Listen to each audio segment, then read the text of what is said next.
Well, hello, everyone. Happy Thursday. I just want to say that Joseph so far is my favorite person in the chat today.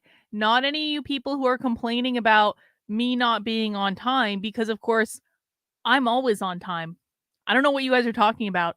I am on time every single day, and Joseph recognizes the fact that I am on time every day, and so I just want to say that I appreciate that, Joseph. Thank you so much. Thank you. Thank you. Human Centipede says, I think I found the guy that wrote the Mary Nardini Gang. I am listening to him give a talk about another book, her co-authored Queer Ultraviolence, queer as in fuck you. Send me that stuff, Human Centipede. I would love to see it. Well, guys, we are going to be returning today to part 2 of our Jonestown documentary that we started the other day. And then yesterday we took a break because we had to watch Columbia University testify in front of Congress. We got like partway through it. And apparently, by the way, we missed Ilhan Omar. We might go back to it at some point. But apparently today, Ilhan Omar's daughter got suspended from Columbia.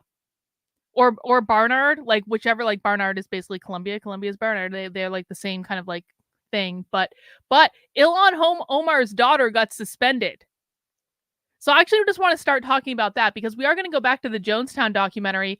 But last night, I mean, Listen, I thought the most interesting thing about Colombia yesterday was gonna be the testimony in front of Congress, but no, that was not the most interesting thing about Colombia yesterday because, well, the president and the head of the anti-Semitism task force and two members of their board of trustees were testifying in front of Congress, students at Columbia were creating an autonomous zone.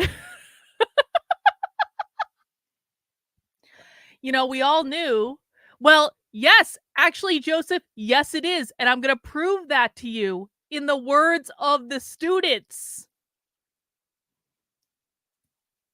We all knew there was going to be another Chaz at some point. One of the biggest regrets that I have from 2020 is that I never visited the Chaz because I was afraid. I was rather high profile then. I was being carted around and trotted out on conservative media, and people knew who I was. And I was like, if I go to the Chaz, I'm going to get beat up. And I really didn't want to do that. And so I never went. And I really feel like that was a missed opportunity for me to experience socialism in real life. And I've always regretted that decision. And so I kind of hope that this new Columbia University autonomous zone on campus sticks around for a little while because it's much easier for me to get to New York City than it is for me to get to Seattle. And I kind of want to experience an autonomous zone. So last night I posted this on the Substack, and I have the I have some of the clips of the congressional testimony yesterday. And if you guys missed the congressional testimony yesterday, that congressional testimony was fire, man. It was good. It was good. Yes, maybe they'll even create an autonomous zone in Boston. That would be even better. I'm like an hour away from Boston. I can just drive right down. I can do a day trip to the autonomous zone. Harvard actually has a pretty good location with which to create autonomous zones in the city. They could take over all of Harvard Square. Why not? What could possibly go wrong?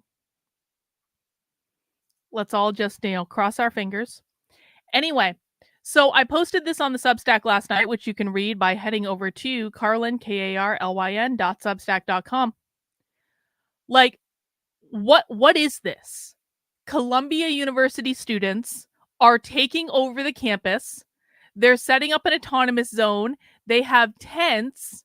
They're calling it the Liberated Zone. Of course, we know what this is because we listen to socialism all the time. We know that when they're putting up signs that say liberated, what that means is they are going to liberate from capitalism. We know that the students at Columbia are identifying with the Hamas terrorists because they view the Hamas terrorists as the decolonizers in that whole conflict, where Israel are the evil settler colonists who are the capitalists that privatized indigenous land under the oppressive force of capitalism. That's what makes them settler colonists. Colonization, colonialization means taking land and imposing capitalism on it and privatizing that land away from the indigenous population. So in this conflict, Israel means capitalist, they mean bourgeois, they mean the ones that hold all the power, and Gaza or Palestinians or Hamas are the oppressed proletariat who are rising up to the glorious perpetual revolution of decolonizing the land and taking it back from the evil settler colonists. So that's why students at Columbia, of course, are identifying with Hamas. People are all like, this is anti-Semitic, this is anti-Semitic. I mean, I guess maybe, but really it's not as anti-Semitic as much as it is anti-capitalist. Because the students don't care that the Israelis are Jewish. That's not actually what they care about. They care that they are the evil settler colonists who have privatized indigenous land under the oppressive force of capitalism. They care that they're capitalist, which is ironic because I don't know, what is the word for that? Like Israel literally has communes. Israel is effing socialist, right? Which is a whole other conversation for another day. But what are those communities? What is the name of those communities that exist outside? You guys know what I'm talking about, right? These farming communities. Yeah, kibbutz. This is what it is. These are basically communes. So it's ironic that the students believe that Israel is synonymous with capitalism, but that's what it is. That's what it is.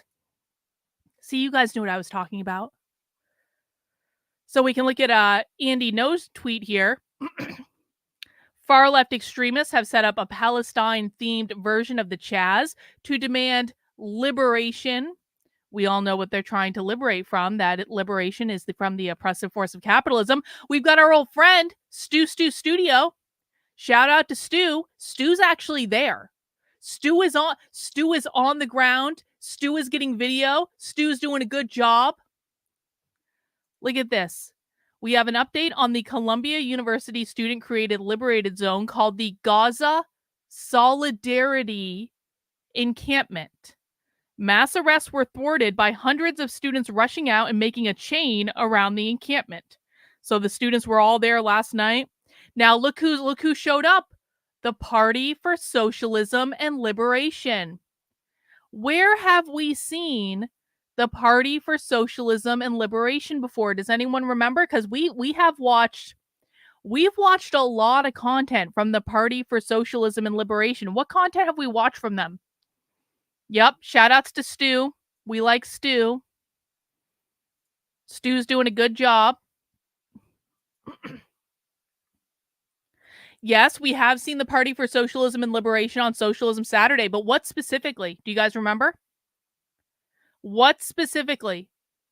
Do you guys remember the 6-hour socialism conference that we watched? That was the Party for Socialism and Liberation.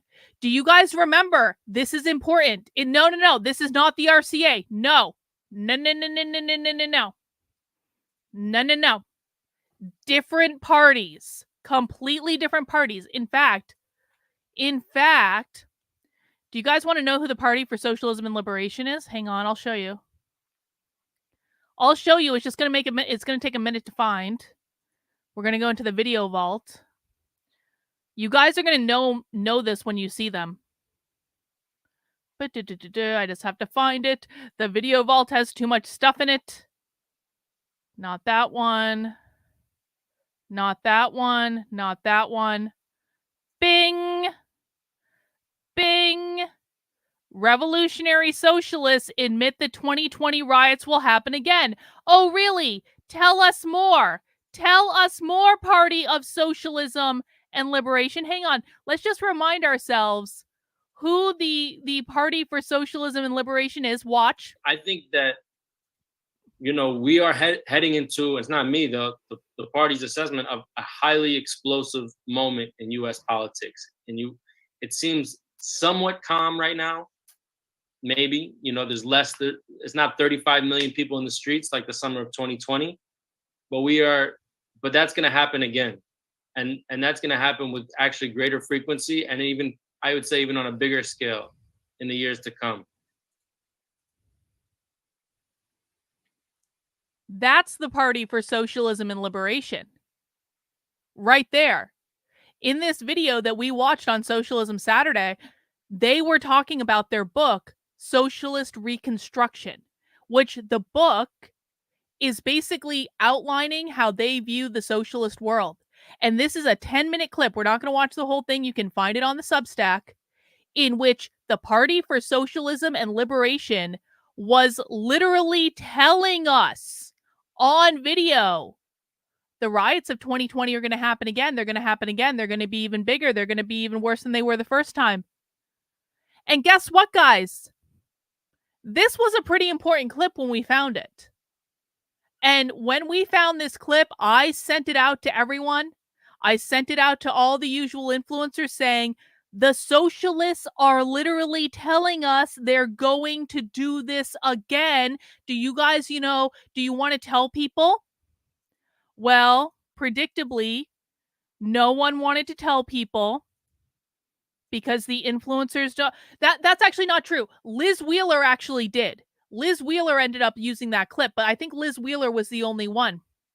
And lo and behold, who is involved at the riots? Not riots yet. I shouldn't say riots. They aren't riots yet. Who is involved in the creation of the autonomous zone at Columbia University, the Party for Socialism and Liberation. And guess what, guys? I can go into my DMs with James Lindsay himself, and I can show you when I sent James Lindsay that clip that we just watched, and I said, James, do you think that this, might be important? In fact, let me just do that. Just so there's no confusion about this. Because I can still, he may have blocked me on Twitter, but I can still see my DMs with him. Hang on. I want to make sure I'm not doxing anyone. I just want to show you guys this just to be clear. About how much James Lindsay, it was the very last thing I sent him. Check this out. The very last thing that I ever sent James Lindsay on Twitter before he blocked me, I sent him that clip that I just showed you guys. In this video, you'll hear this was from November 26, 2023. In this video, you'll hear radical revolutionary socialists submit the following, and we can go look at the tweet. And I said to him, I don't usually bother you with these, but this one seems kind of important. See, and click into the tweet.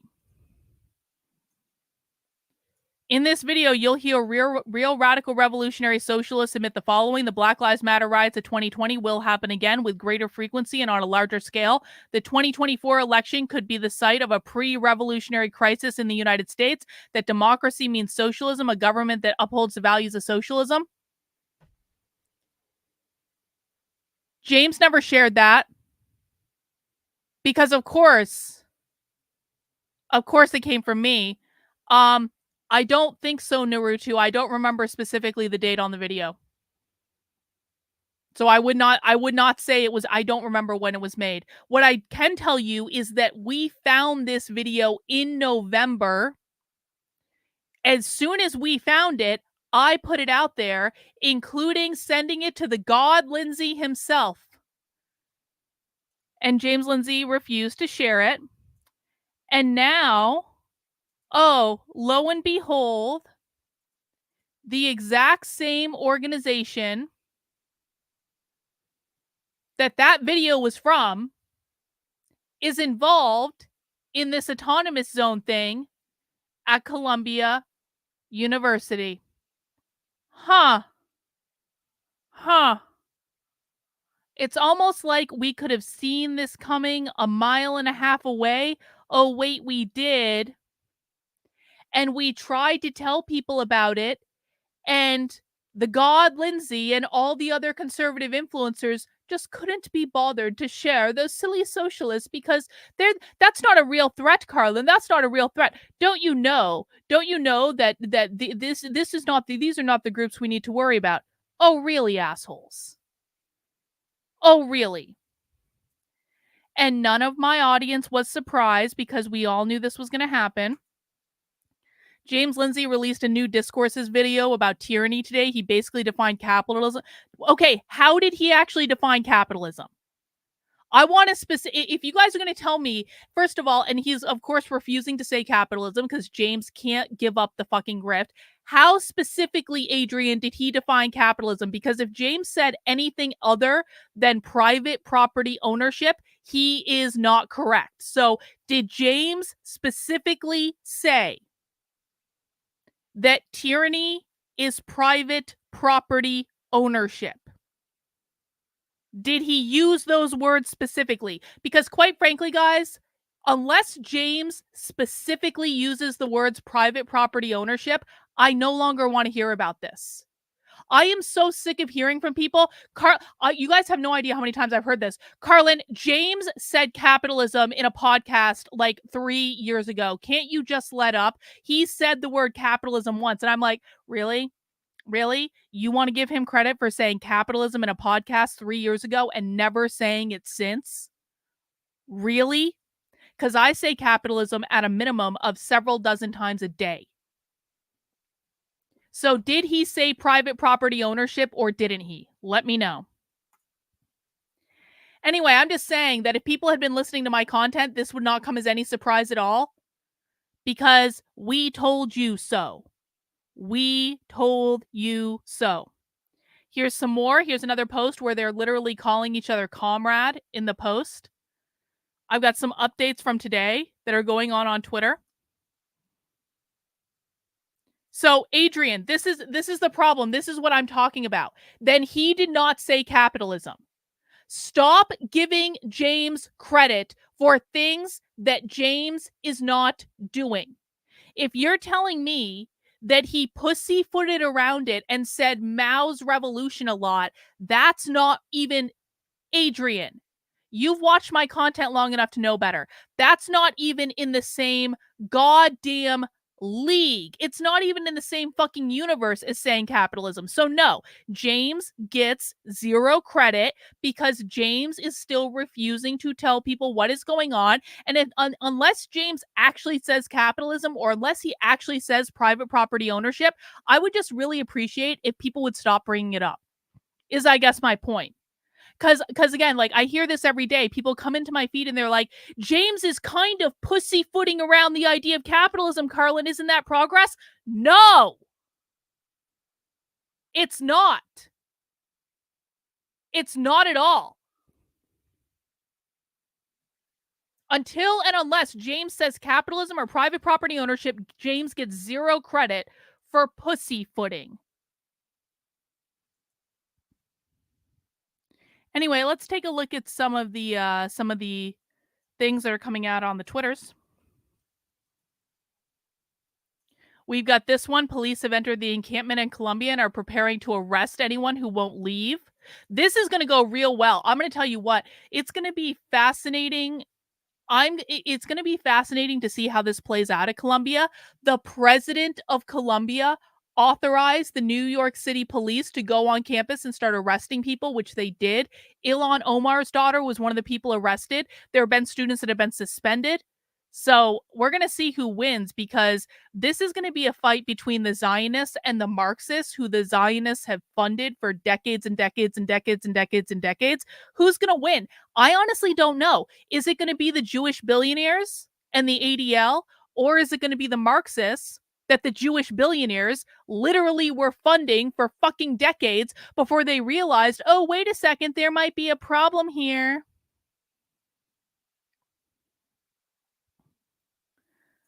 Again, the Party for Socialism and Liberation.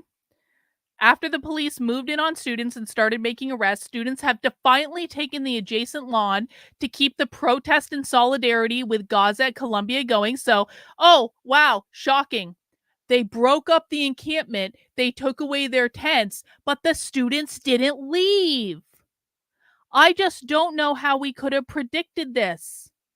The students didn't give up and go home. It's not like they've been indoctrinated into this ideology since they were 5 years old or anything. It's not as though this is the only way they've ever seen the world. You're telling me you took away their tents and they didn't just give up and leave? Our friend Bettina Love is there. Bettina is a socialist teacher educator that does all sorts of stuff with Haymarket Books. Bettina works at Columbia, teaches at Columbia, at Teachers College. Bettina Love seems to be showing solidarity with the students at Columbia. Is Bettina Love going to be reprimanded for this? Because why are faculty members able to show solidarity with students at Columbia who are openly and flagrantly violating the university rules, to the point with which Columbia University's president is calling in the NYPD and suspending students? But you're telling me that it's perfectly fine for teacher, educator, and self-professed Marxist socialist Bettina Love to express solidarity and encourage the students to keep going? Kind of sounds like Bettina is violating university policy to me. Check this out. I'm on Columbia's campus. The cops made the school's facility workers take down the encampment and take apart the food not yet eaten after 120 students, and I hear 2 NLG observers, were arrested. All campus doors are locked. Teachers are canceling classes due to fear of the police. Why would teachers at Columbia fear the police? Does anyone have any guesses? Why on earth would teachers who are just trying to hold classes at Columbia, why on earth would they fear the police? Could it be that socialists believe that the police are the managers of private property and they want to abolish all police and they want to abolish all prisons, the prison industrial complex? And so when people are saying that the teachers at Columbia fear the police, that's probably exactly liquid marble. That's probably because those teachers are socialists. That's probably because they're socialists. That's the whole point. Check this out. This is actually a great video from Laura Loomer. I want you guys to listen to the sound on this video. It's hard to hear, but I want you to listen to it. Like, get headphones if you can. I want you to listen to the chanting in the background, okay? You can listen to Laura Loomer yelling at a blonde girl too, but listen to the chanting in the background. How many clowns are you when you all do that? Yeah, do you like that Napoleon? Yeah, Napoleon. You have a Napoleon class. You serve and protect, right? He does that. He's a kid. Who are you serving? Who are you protecting? You protect that law. You like that? I support law enforcement. I don't support Palestinian terrorists like do. you. I support NYPD officers. You're a fucking pig, not the police. Sticks and stones, honey. Sticks and stones. I think you're a pig. Exactly. You guys heard it. They're chanting that the NYPD is the same as the KKK. Exactly. They're chanting that the NYPD, I don't think it's USA. I couldn't make out the other word, but they are absolutely chanting that the NYPD and the KKK is the same thing. Does anyone want to fancy a guess about why Columbia University students would believe that the NYPD and the KKK are the same thing? Anyone want to fancy a guess? I'll tell you.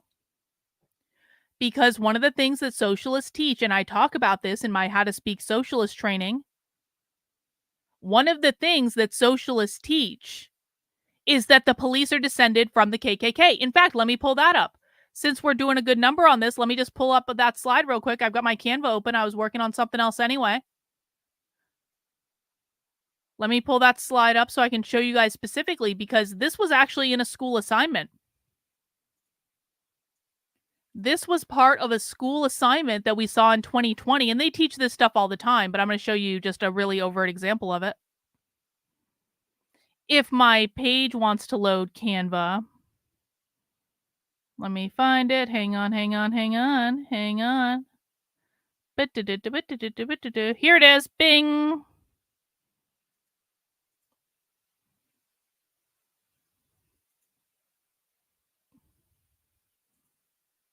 One second, I'm making it nice and big for you guys so you can see it. So this was a school assignment that was handed out in schools in 2020. School assignment compares police officers to slave owners and the KKK. 8th grade teachers in a school outside Dallas gave students a homework assignment comparing police officers to the KKK, because what they say is police are descended from the people who were catching runaway slaves. And of course, we also know they believe that the police are the managers of private property. We learned that from the Party for Socialism and Liberation, the same ones that are helping organize this autonomous zone on Columbia's campus. And guess what, guys? It's been 4 years since this assignment became public. They were probably teaching it before then. The students that were learning that 4, 5, 6 years ago are now in college, possibly at Columbia and many other places as well. So it's not as though Columbia is the one introducing these ideas. These ideas were already introduced years ago, decades ago in the school system through these assignments. And now we're seeing the manifestation of this exact thing when we, going back to the 8,000 tabs I have open on my desktop. Now we're literally seeing this manifest in this video that Laura Loomer just took today, in which you could hear them chanting in the background, NYPD, KKK, it's all the same. This is why people need to learn how to speak socialist, guys. This right here. Because every single person that's been following my work understands all of these connections. They understand why all this is taking place. They understand all of the language. While the influencers over on Twitter are just tripping over themselves right now. They have no idea. I saw Brit Hume earlier today. Let me show you guys. I saw Brit Hume earlier today. I retweeted this earlier. He was talking about the NPR lady that they're all trying to get fired. Oh, here it is. Emergency rally for Colombia in solidarity, in collective, united struggle for a liberated Palestine. We all know why that is.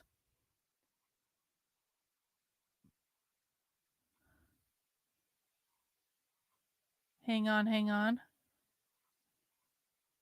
Not there. Not there. I had this earlier. Where did it go? Where did it go, Brit Hume? There it is. This is all just woke gibberish, Brit Hume says. No, it's not. When the CEO of NPR that you guys are trying to get fired says white male westernized construct, that's not gibberish.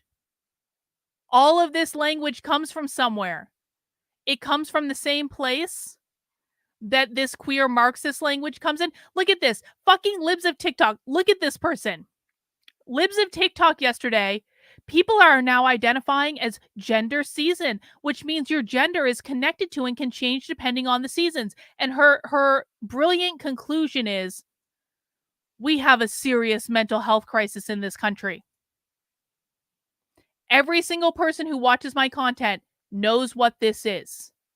Do you know how we know what this is? It's not just that the idea of gender fluidity is about abolishing the gender binary as an attack on capitalism, which created the nuclear family, which upholds capitalism, which is the number one thing they want to abolish. It's not just that we know that this stuff around gender is all about attacking the gender binary and the nuclear family.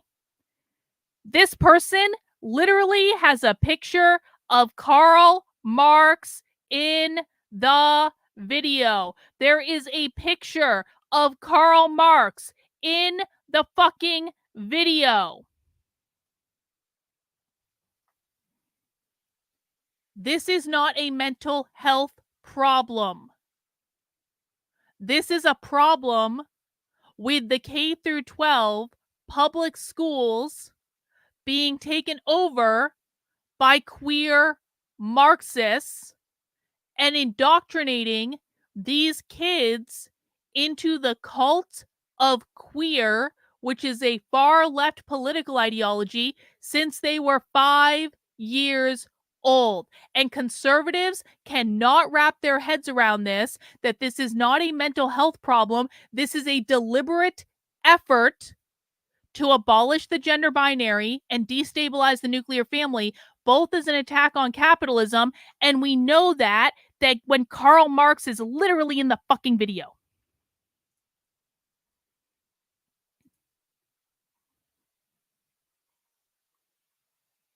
Look at this. I want to give it a shout out to Jennifer Rachel. Left this comment on my Substack regarding yesterday's testimony in front of Congress.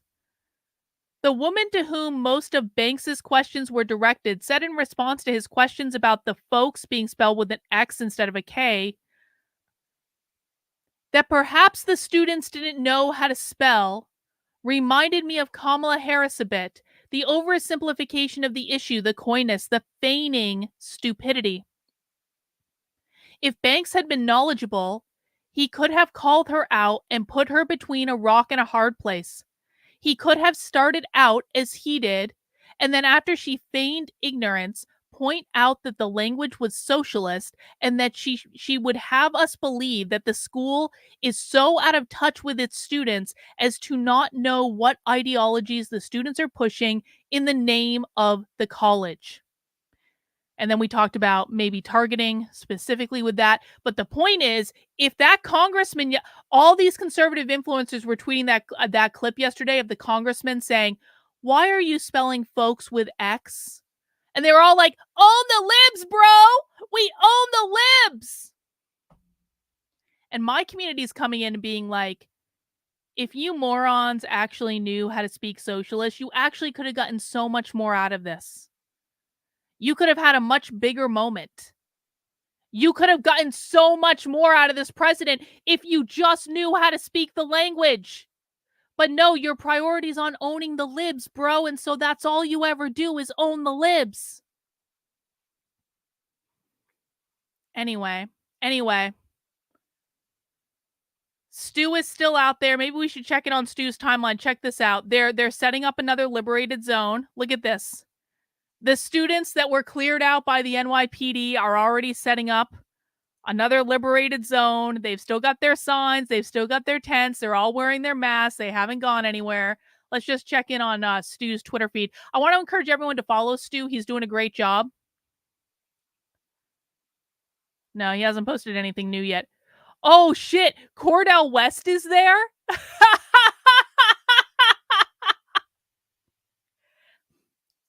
Of course Cornel West is there. Of course he is. Of course he is.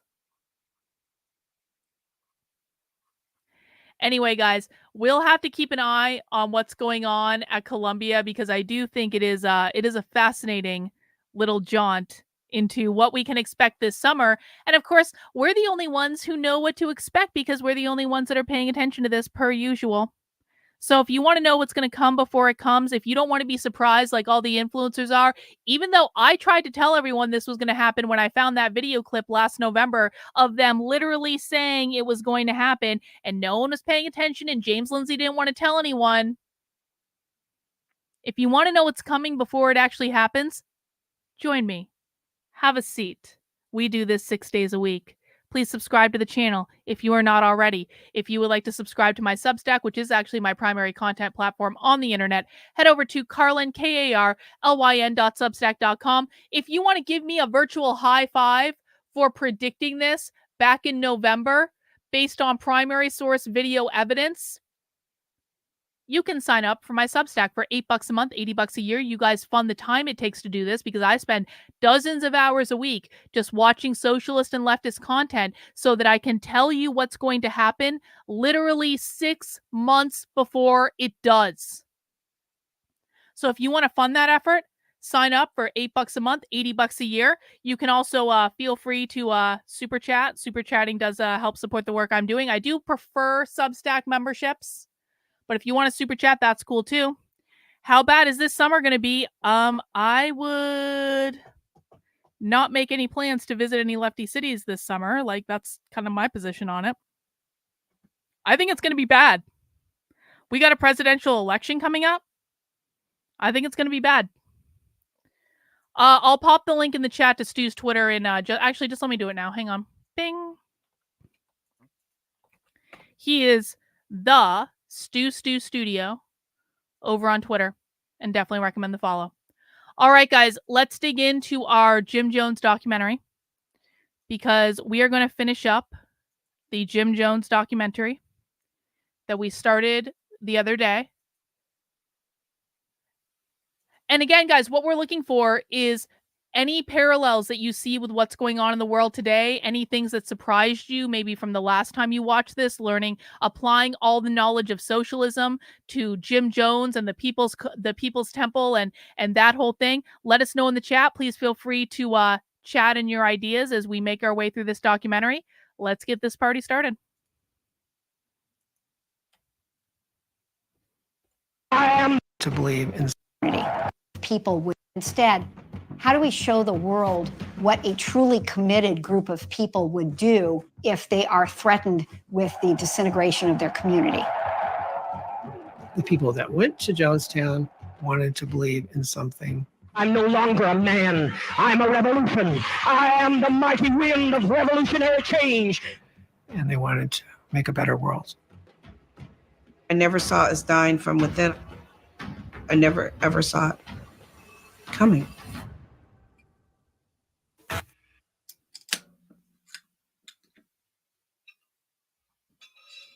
Oh, I went back too far.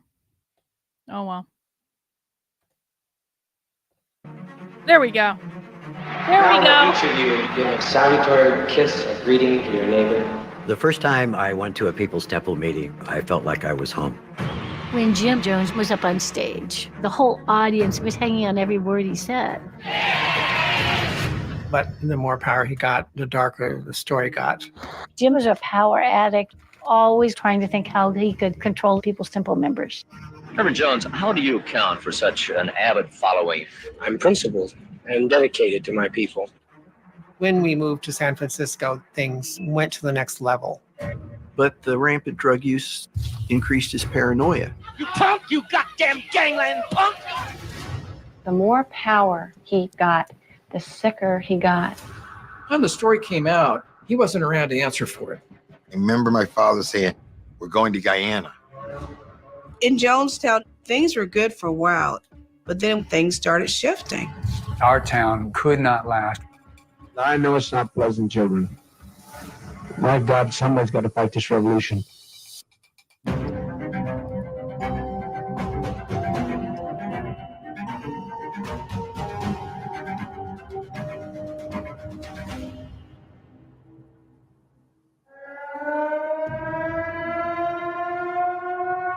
Attention, attention. Every member of the community must come to the pavilion immediately. We may have an invasion. Jim said, they're coming for our children. They're coming for our children, and so we need to stand strong.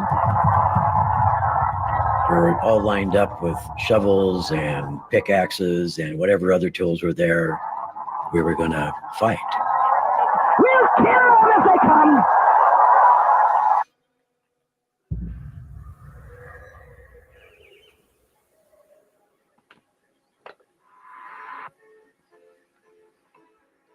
$900 people. You don't know what you're missing down here? These are potato chips made from plantain, and they're more delicious. They're a combination of a potato chip and a French fry.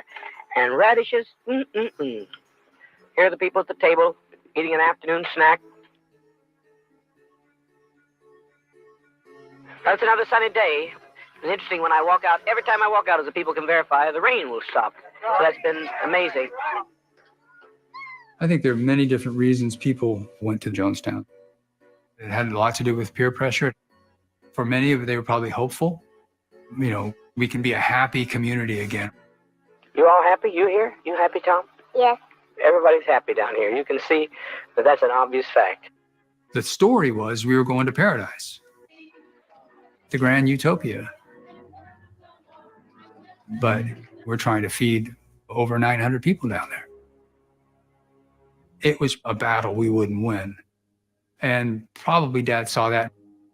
So the drama just escalated, which only weakened all of us and frightened all of us and frankly drew us more into his own sickness. As time grew on, the difference in Jim Jones was very marked. I think Dad was feeling lost in Jonestown. He could no longer parade about and convince himself of how grand he is. His drug use just at that point was off the charts. He's passed out half the time in his cabin. He blows up physically. He's terribly bloated. So instead of seeing, you know, their godlike leader, it's just a fat, sweaty man. He loses any claim to divinity because they're too close to him now. There's no place for him to go hide. The punishments did get much more severe. They had this hole that they put people in. This item called the box. the box. People were put in there for punishment purposes. A person would be blindfolded and they would be told eels and leeches were in there. You want to die, do you? I don't give a shit tonight. We put him in the fucking box tonight. How about going in the box tonight? Dad. Put your hand in there. Put your hand in there. We might as well be free from you. Nobody else see it. Nobody else see it. You couldn't trust anyone with any information. Children turned in their parents. So if anyone asks you, oh, how do you like Jonestown? I love it. It's great. Hello, family. Greetings from a truly promised land, prepared by Father. Hello, family. Thank Father I have a chance to talk to you. And The mail was definitely censored. I didn't get all the letters that were sent to me. If you were to write, basically your letter consisted of, so glad I'm here. Oh, Jim Jones is a wonderful leader and we're building a utopia. That was what you could write. It became extremely repressive, somewhat like a concentration camp. People say, well, how could they stay? And a big reason is they don't have their passports, they don't have money to get home. A huge reason is that they remain dedicated to the cause. And if they do try to get away, there's the jungle. Jim Jones has them.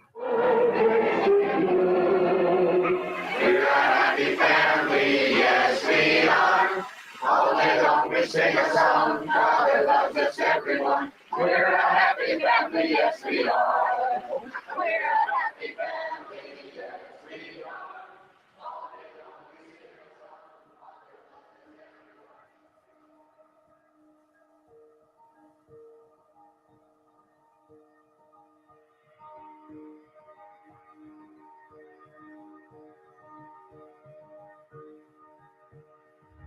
While the people inside this Ukiah home say they fear for the lives of their friends and family far away in that People's Temple in Guyana, that Reverend Jim Jones works in some very unexpected ways. But they say that talking about it is worth it. Well, yeah, they try to give you the impression that you know, that everything you hear is not the truth and that everything is beautiful down there. And somehow Jim Jones has an ability to control their minds, and as long as those minds are controlled, I'm afraid there's a potential for some danger. The concerned relatives was the label for the unhappy ex-members as well as parents who wanted access to the temple's members in Guyana. This is not a commune. This is not a church. This is just insanity. They were having no luck getting through to their family members. They were turned away. Their letters were sent back with simplistic kind of go away messages. That these folks were very bothered by that treatment. I really feel, and anybody can question me, I'll submit myself to tests, I'll talk to psychiatrists, whatever, but I believe I was brainwashed. We met with the press. I said, you know, I was there for 6 years. I said, I know what Jim is capable of.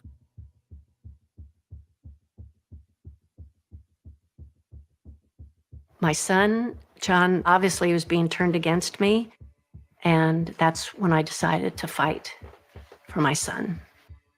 The courts are called into play as Greystone sues Jim Jones to get custody of John Victor back. And in fact, an arrest order, if he didn't comply, was being issued. I could not let this child go to her. He told me some of the most horrible things she did that you could ever imagine, that she did to him and said to him. Jim Jones and the leadership do not want to let go of John Victor Stone because symbolically, he represents the ability of anybody stateside to get any child from Jonestown and bring them back to America. The Guyanese court order precipitated what the settlers later called the 6-day siege.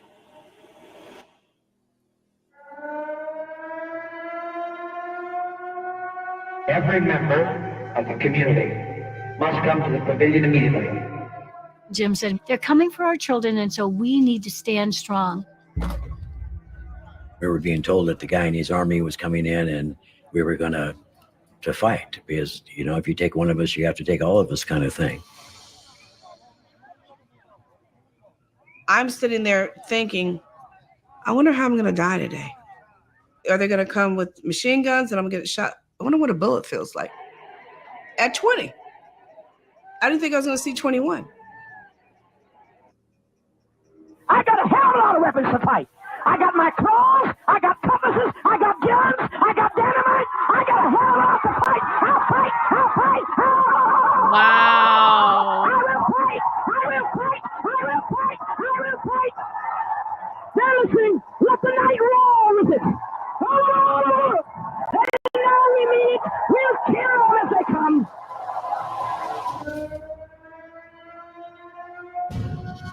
Jim told us that we were under attack by the Guyanese army. And we're up all night like a human chain with our machetes, there's guns, there's people, the security is out. We'd stand there, and then after a while, Jim would say, well, they're not going to come tonight.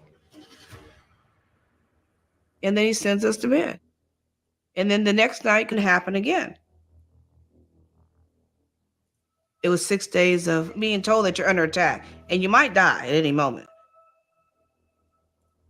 We weren't getting any rest. Yeah, exactly. People were exhausted. Exactly, K1. Exactly. The socialists have guns. Who would have thought that the socialists have guns? This is the psyche. This is what he's doing to us. He's constantly preparing us to where we're thinking about our own deaths. Jim Jones started talking about revolutionary suicide, and that if they couldn't stay together because of their enemies, then they would die together in order to show loyalty to one another. Solidarity. He was standing on the steps to the radio room, and the people that were still there, 400 or so, he actually said, let's take a vote. How many people here want to commit revolutionary suicide? 3 people raised their hand. 3. And I saw the look of kind of disappointment in his eyes, but also a strategic look, kind of like, what am I going to have to do? I'll never forget that.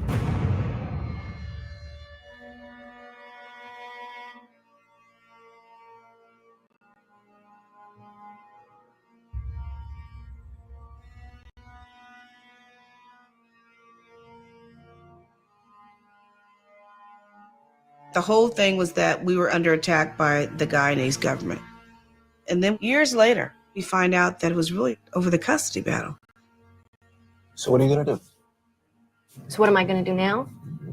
Well, I've been fighting this legal case for 2 years, trying to get John, and I'll just keep on trying and trying. I'm getting John Stone out of there, no matter what I have to do.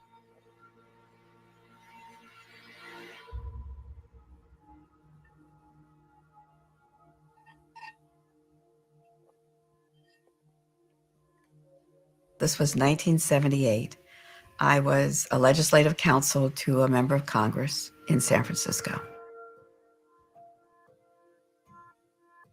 The concerned relatives started writing to members of Congress, Congressman Ryan being one of them. I think the issues in this campaign are pretty much where they are any place else in the country. They're concerned about their jobs. They're concerned about the war in Vietnam. Leo Ryan had a reputation as a man who was willing to investigate. When he was warned that there was abuse of prisoners, he got himself anonymously put in prison for a week. When the fate of baby seals was brought to his attention, he went up to defend the seals by throwing his body in front of one of them. The first thing we have to do is to get in touch with Jonestown. Congressman Ryan had this uncanny ability to look beneath. And he listened to these defectors. Many of them were interviewed, and it became very apparent to him that there was something wrong. I'm trying to find out what the facts are as an absolutely non-committed person. So he decided that he wanted to do a congressional delegation trip to Guyana and visit the People's Temple there. At night you hear gunshots, and Jim says those are the people out there trying to come in and kill us. He's got everybody scared. In preparation for the trip, I remember sitting in my office listening to audio tapes of interviews from defectors and having this ominous feeling. I did have a premonition about the trip.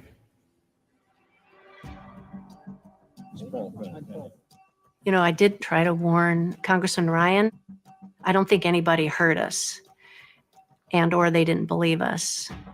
You say there's a lot of this and you can't believe that.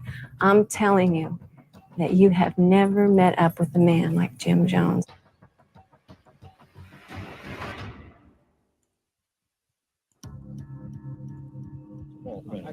Tuesday, November 14th.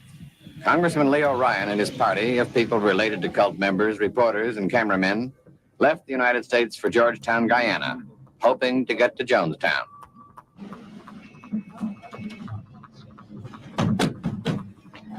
When Leo Ryan, the concerned relatives, and the media arrive in Georgetown, they have a couple tough days. Ryan is trying to get permission to enter Jonestown. Jones says no. Yankees go home. And that's the present somewhat hostile attitude of the People's Temple. Harris heard some ominous things about Jonestown in an interview with a former leader of the cult who had defected. If your mother and your sisters and brother wanted to leave Jonestown, wouldn't they just leave? They keep, they're in a jungle with guards, with guns. They can't. I was in the radio room Messed up on mind Thursday night. knitting. Can you guys believe that? The I phone messed rang up and it was mind Jones. knitting. And he said, "So what do you think?" And I said, "They're There we expecting to be go. turned away. I think we should let the congressman in."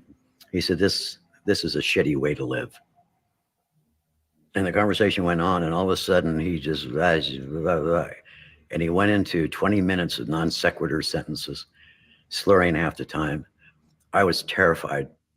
I mean, I thought, oh my God, the leader has lost his mind. Literally lost his mind.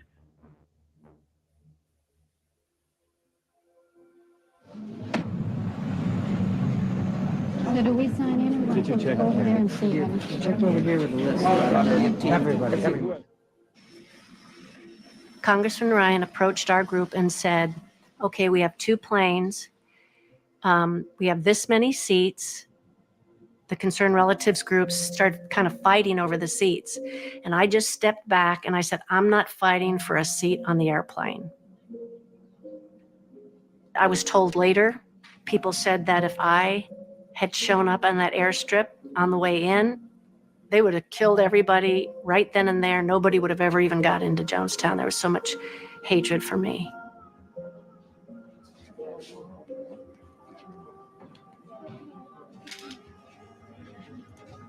Hang on. Can we watch a documentary about the Heaven's Gate cult next? I mean, I'd be open to that if you guys can find me something that you want to watch. I've definitely... So the Heaven's Gate cult is interesting because they all became non-binary. So they didn't have gender in the Heaven's Gate cult either. And I didn't realize that until I watched a documentary on it maybe a couple years ago. But I certainly haven't watched it since we started deep diving into socialism. So yeah, if someone wants to find me a... Yes, they were the ones that shaved their heads. The original non-binary.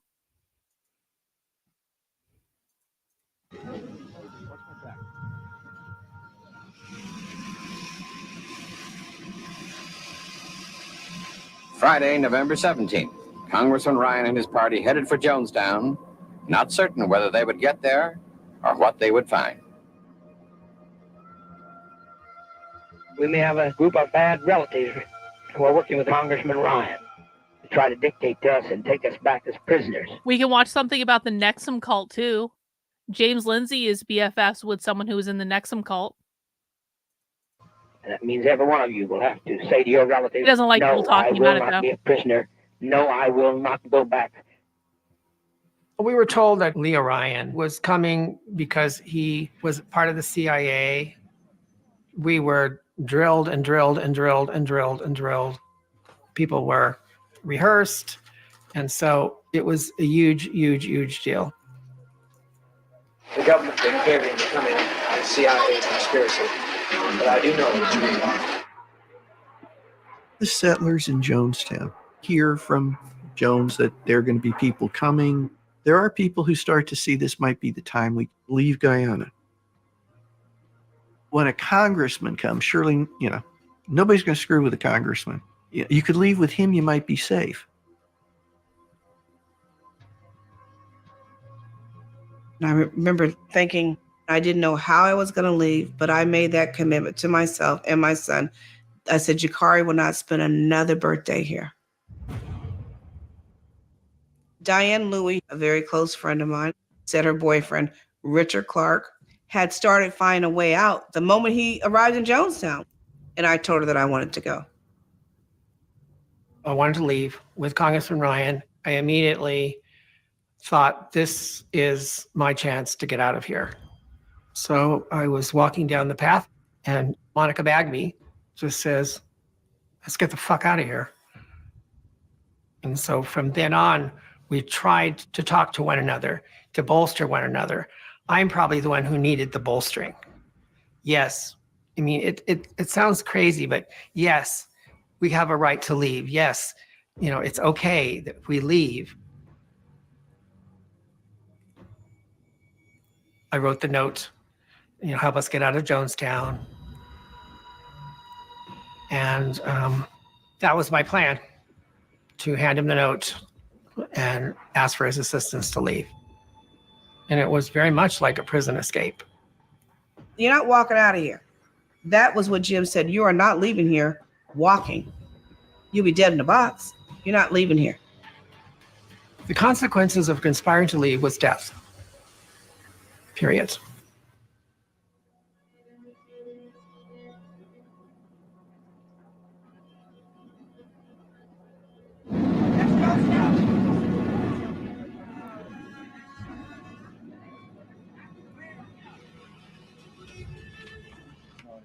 I'm Congressman Ryan. I'm from the United States government, and we're here to inquire into the health and the welfare of American citizens who are here. If you want to see your congressman, stick around. He may come in. I don't know how long he'll stay, but I can assure you that if he stays long enough for tea, he's going to regret it. I heard a plane overhead on November 17th. That was Friday. A twin-engine plane, and then the alarm sounded. So I'm excited and I'm scared. Rolling.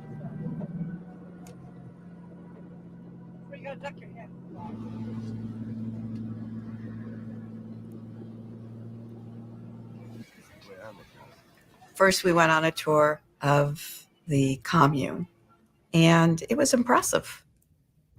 I mean, you are in the deepest, thickest jungle, and yet they had carved out a viable community. You go like this, make a choo-choo train. Make a choo-choo train. Virtually every person we talked to said the same thing. I love it here. I never want to go home. You're happy here. I'm very happy here. It's the best place I've ever been. You want to stay? Definitely. I certainly do. Some people have said they couldn't leave if they wanted to. Do you think you could? Yeah, if I really wanted to, I'm free to go. If I was really wanted to, I'll be able to free to go.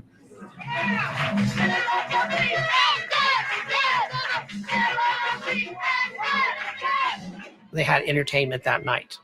Jim Jones was showing the congressman, this is our people.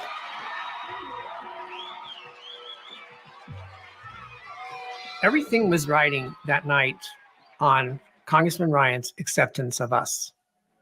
So the atmosphere was extremely tense. There's a huge show being put on for the benefit of the community, but obviously for us as well. The entertainment is going on. Ryan was invited to get up and talk to everybody. I'm very glad to be here. This is a congressional inquiry, and I think that all of you know that I'm here to find out more about questions have been raised about your operation here. But I can tell you right now, whatever the comments are, there are some people here who believe that this is the best thing that ever happened to them in their whole life.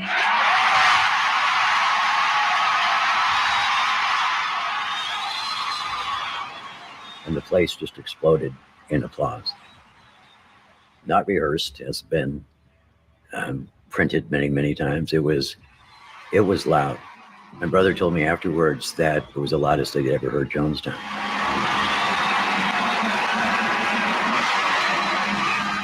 But it was manic. There was an artificiality to it. And it didn't just go on for 30 seconds. It went on for minutes and minutes.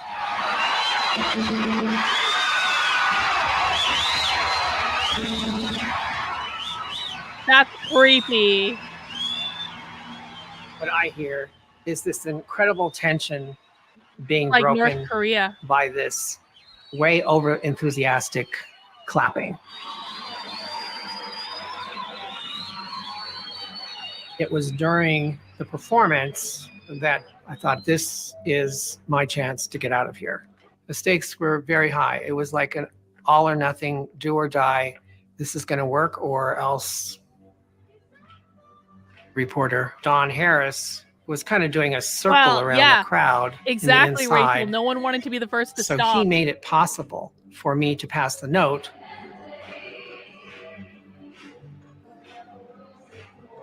And I put the note in the kind of the curve of his elbow.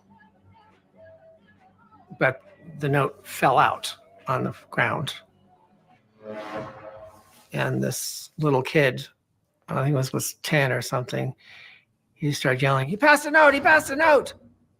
And I picked it up and I said, "I think you dropped something." I handed it back to him and he walked on.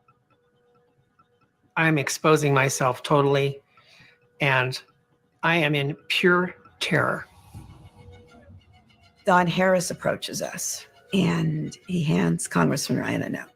And the note had Vern Gosney and Monica Bagby's name on it. And it indicated they wanted to get out of there. So my heart sank. I thought, this is it. It's really true. People are being held here against their will. We hear Vern Gosney has passed a note to somebody saying he wanted to leave. Diane comes and she says, "We're leaving tomorrow." That was the plan. After the performance, Congressman Ryan came and spoke with me. And he said, "You are the first one to ask to leave. You'll have the first seats on the plane." And I told him, "You're in extreme danger. You need to leave now." He said, "Well, we can't." He didn't have any transportation to leave. He couldn't leave if he wanted to.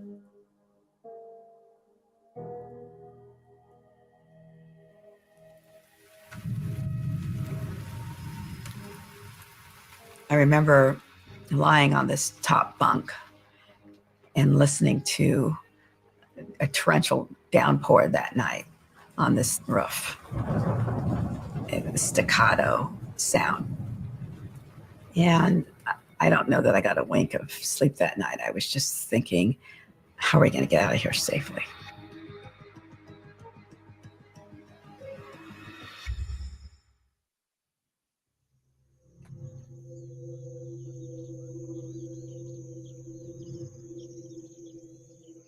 We're just a news team.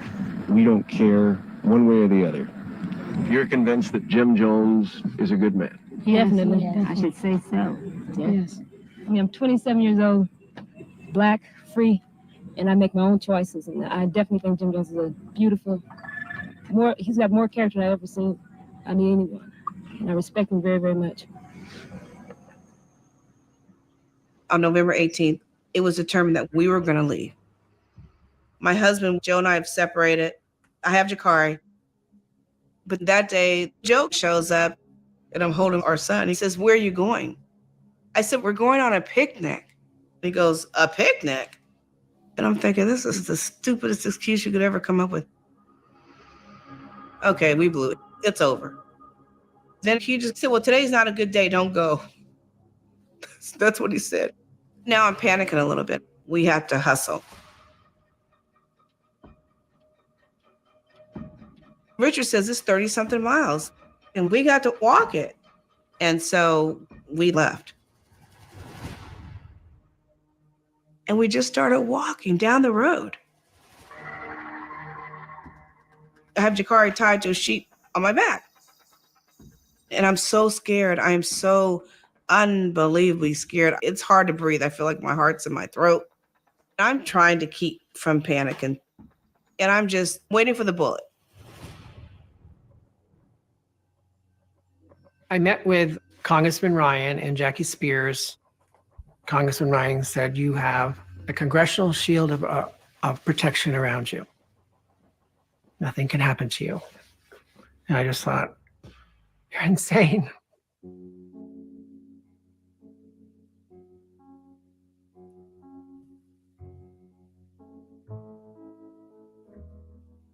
So then I went to say goodbye to my son.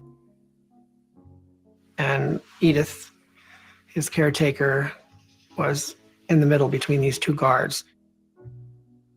And then I saw my son. I remember him sitting with me and just being like a typical 4-year-old who can't sit still and just squirming and calling all around. And then he went back to Edith. It's a moment that I've went over 1,000,000 times in my mind. 1,000,000 times in my mind. But I didn't know what was going to happen. So this is when Jones finally showed up at the pavilion. And I was standing off to the side when he was being interviewed by Don Harris of NBC. Harris showed him the note from Vern or Monica saying they wanted to leave. Last night, someone came and passed me this note. Well, that's who we're talking about. He wants to leave his son here. If Jonestown's such a bad place, why does he want to leave his son here? Does it concern you, though, that this man, for whatever reason, one of the people in your group... People play games, friend. They lie. If it's so damn bad, why is he leaving his son here? Can you give me a good reason for that? I'd take my son with me.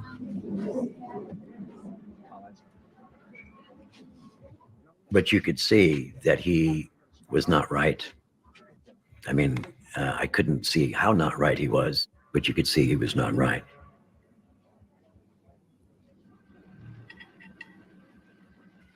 The mood in that pavilion was starting to be chaos. And I realized at that moment that there was other people that wanted to leave. My name is Jackie Spear, and what is your wish today? To go back home. And where's home? U.S. I was quite shocked because those two families came with Jim Jones from Indiana. It's not that I don't think what you're doing here is wonderful, because I do. Just know that there's always a place for you. Always a place. Sorry. I said there's always a place. Yeah, I know there is. I know there always will be a place. Forgiving person. People that had been with Jim for decades came up and said, we want to go. And all of a sudden, the whole mood changed. I remember there was this screaming match going on. You bring those kids back here! Hold on a second. You bring them back! 1 second. A couple with a child was pulling on the child. One parent had one arm pulling, she wanted to go, and the other one wanted to stay. Don't you touch my kids!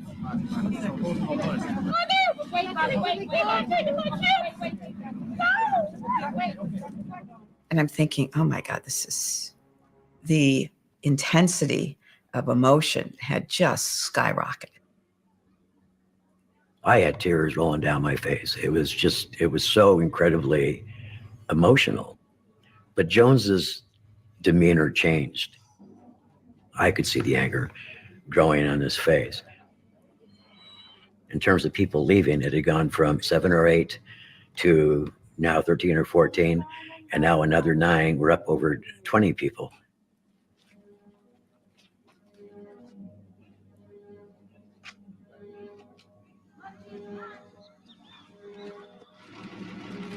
It was decided, as the group of people who wanted to leave grew, that Congressman Ryan would stay behind and we would have 2 airlifts. And I would take the first group out. And all of a sudden, Larry Layton jumps onto the truck.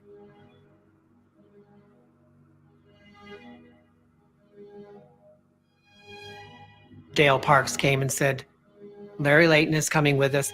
You've got to watch him. He's a plant. He's not a sincere person who wants to leave. We've got to watch him. And so we all got on the truck. We're getting ready to leave. And I remember talking to Don Harris, and we were feeling relieved, like we were getting out of this powder keg. All of a sudden, the wind, I mean, literally out of nowhere, the wind picked up to like 35, 40 miles an hour. The sky turned black, and just this torrential downpour happened.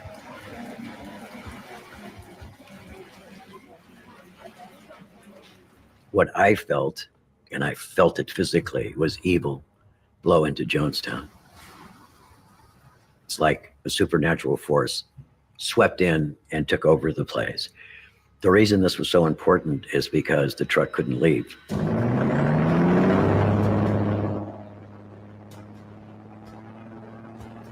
They kept running the motor and couldn't get out of the mud. But what was going through my mind is, you're not getting out of here. You're not going to leave. And then there was this eruption from the pavilion. Congressman Ryan is back in the pavilion. He's across from me. He's talking to me. And I noticed a man named Don Sly walking up behind Congressman Ryan. He's shaking like a leaf. And it looks like he's actually crying. And I thought to myself, somebody else is leaving, you know. Oh, well, he's leaving too. And all of a sudden, a knife comes out. And he says, all right, motherfucker, you're going to die. We all jumped on him and we got the knife away.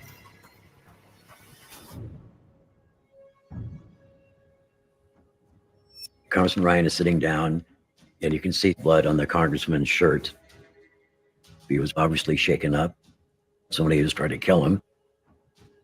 Personally, what I felt was, oh my God, the leader is a murderer. I've been playing peace and love, and he's a fucking murderer. I felt completely naive. By this time, Jones is sitting there, and he's like this, and he starts, I've never felt Jonestown so peaceful. And I got chills all over my body, because Jonestown had never been more in pain or more agony.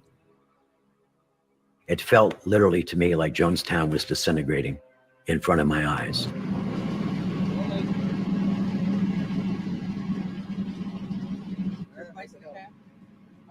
Out walks Congressman Ryan, and he's got blood stains on his shirt. He gets into the cab of the truck, and the truck takes off with the airstrip. I thought, oh my gosh, we are so lucky. I mean, we've just dodged a bullet.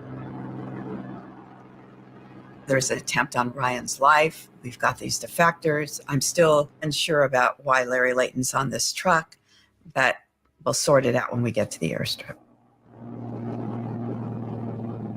For myself, the feeling in that truck was terror, foreboding. I don't think there was a lot of talking going on.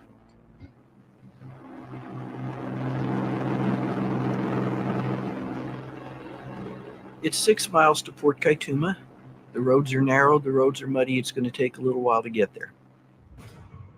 They're gone maybe 10 minutes when a tractor pulls out of Jonestown after them, and there's a number of men on it, 6, 7, 8, all armed, and they disappear too. At this point in time in the pavilion, I'm kind of afraid because I helped save the congressman's life. So I started kind of easing my way out of the pavilion. I walked back to the cottages and I felt literally like there was a target on my back. It felt like I had a sniper's scope on my back.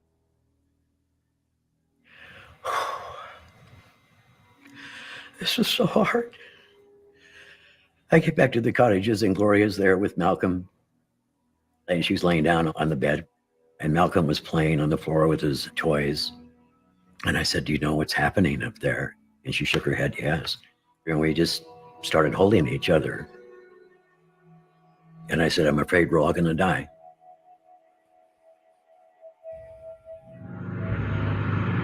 Wow.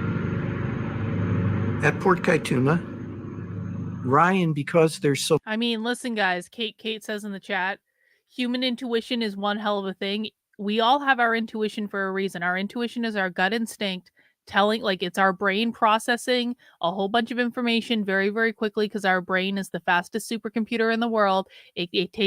Our brain takes in 11 million pieces of information every single second across all of our 5 senses. It processes that information and then it delivers you an answer, but it's just not telling you how it got there. That's what a gut instinct is. Your gut instincts come from somewhere. You should always trust them. Develop your intuition. It's one of the best things you'll ever do. So many people coming, has called ahead asking that an extra plane come, that there would be 2 planes instead of 1.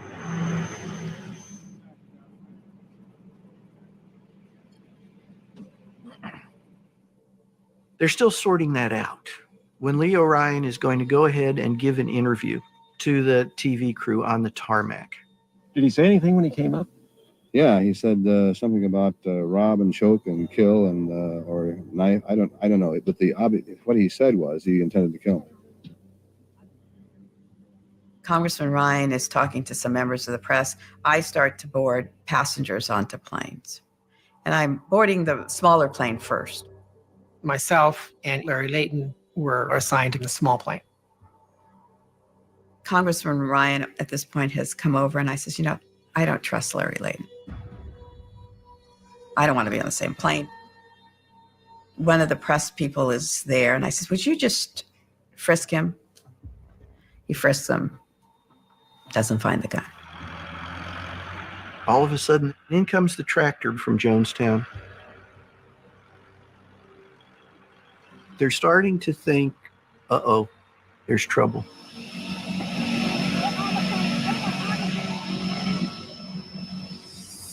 All of a sudden, there's this noise. I looked out the window and said, they're killing everybody. They're killing everybody.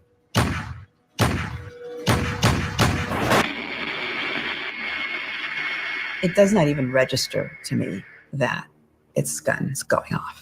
I see Ryan running. All of a sudden, I'm hit. I looked out the window. I said, they're killing everyone. They're killing everyone. And I turned to Larry and he shot me twice. Point blank, one on each side, once on the leg.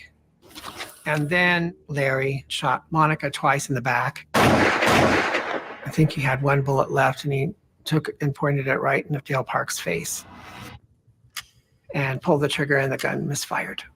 And so we had the fight for the gun.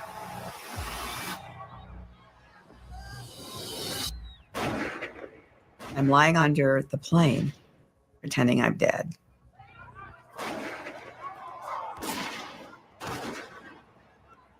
And I look down at the right side of my body and my whole right leg is just blown up. And I realize that I'm dying. The adrenaline was running. I felt no pain. I was in survival mode and I overpowered Larry Layton. I went out through the pilot's door. I could still hear the gunshots and I ran to the side of the runway until I collapsed and I just started calling for help. There are other people grievously wounded. Some younger people who were part of the group run into the jungle. Other people are slightly wounded, trying to hide in the grass. The gunmen make certain that Leo Ryan is dead. They could have continued hunting for the wounded, finish them off, but instead they get on the tractor and return to Jonestown. Eventually, Guyanese locals get to the airstrip and place me on the side of the airstrip. Unfortunately, I'm placed on top of an anthill.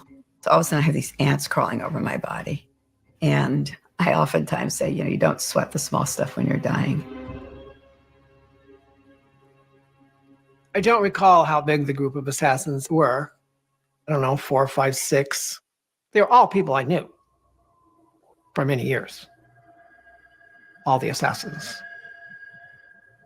including Larry as well. I knew everyone. There are 5 dead on the tarmac. The 5 dead include Ryan, members of the media, and one woman who had been at Jonestown and was trying to escape.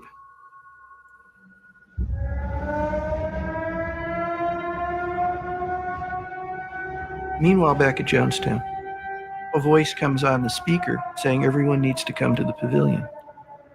Jim Jones realized it's no longer a matter of if, but when. He's not going to be able to go back to the States. What was going to be left to him was to tell his followers that now is the time. We're committing a revolutionary act. The congressman's dead. They've killed people. So my dad, at this point, he knows he's gone. So he knows he's going out, and now he doesn't want to go alone. As people were walking up from the cottages, it was very quiet. It was very somber. I see Jones in his conversation, and it's very animated, and it's obvious that something is going on. He's saying that there are people coming right now to attack us. They're going to take us out. This is our final stand. Maria Katsaris comes up, whispers something in Jones's ear. Maria Katsaris was one of Jones's true quote-unquote lieutenants, one of the people that was closest to Jim Jones. Jim looks at her and he goes, "Is it supposed to be quick?" She goes, "Yes, it's supposed to be quick." And he said, "Does it taste okay?" She goes, "Yes, it's supposed to taste good." Somewhere Drinking in the Jonestown, Kool-Aid. human guinea pigs were testing cyanide that was mixed in a vat of Flavor Aid. Flavor Aid was a cheap Kool-Aid knockoff. And I'm thinking, oh my God, how do I get out of here? How do I get Gloria and Malcolm out of here with me?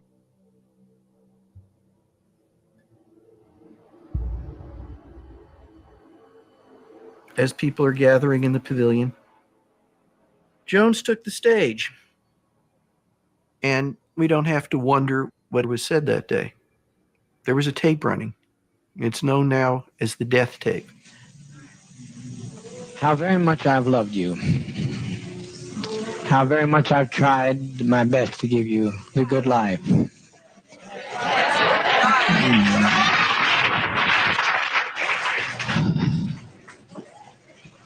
But in spite of all of that I've tried, a handful of our people, with their lies, have made our life impossible. There's no way to detach ourselves from what's happened today. And we are sitting here waiting on a powder keg. It was said by the greatest of prophets from time immemorial, "No man takes my life from me, I lay my life down." If we can't live in peace, then let's die in peace. The revolution against the oppressors. This is the revolution.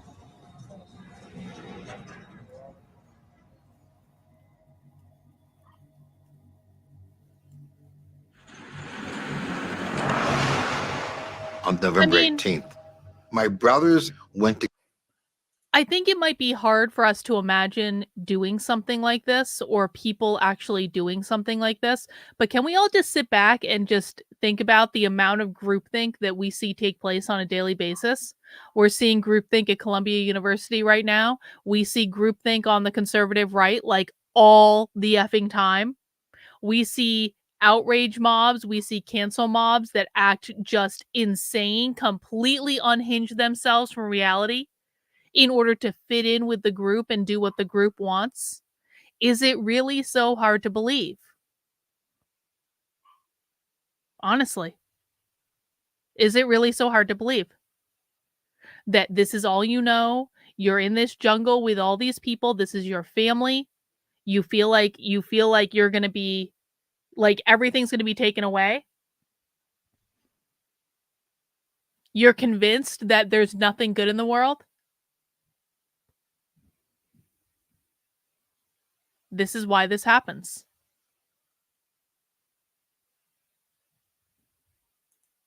To go see a movie. I stayed at the compound.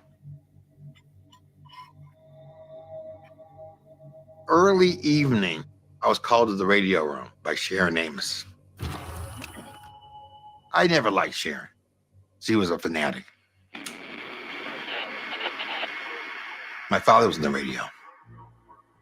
And he said, Jimmy, we're visiting Mr. Frazier, which was a code.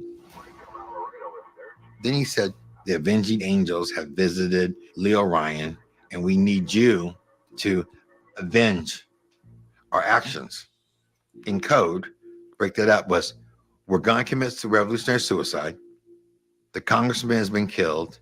We need you to avenge our deaths, so kill anybody in town and kill yourself. I know when I was in Jonestown, and they were having these white night drills and long meetings about dying for the cause, I never took it serious. I never thought we were going to die for the cause. I broke out of code. Dad, we're not going to kill ourselves. People in Jonestown can't die. But no, Jim. Meanwhile, I'm like, go get my brothers. So they went and got them, and Sharon Amos is like, oh, we got to figure out how to kill ourselves. Do we have piano wire? Do we have thin wire? I mean, she's kind of tweaking out. We quickly made our way back to the headquarters in Georgetown. I knew that things were far worse than they'd ever been before, and I'm trying to manage the situation. I had told someone, do not let Sharon Amos out of your sight. I knew she had to be watched and that she was volatile and capable of terrible things. We ran over to the U.S. Embassy, and we're talking to a little squawk box, and they won't let us in. We're saying, send us into Jonestown. We can stop it. We don't know what's going on, but you need to send us out there right now. They're saying, surely the embassy, if nothing else, can get a helicopter. If we can get back to Jonestown before anything happens, we can stop it. And they're trying to call in, this emergency. No, we're closed. It's Saturday. The competency of the United States government. So we go back to the house. Everyone's screaming and yelling.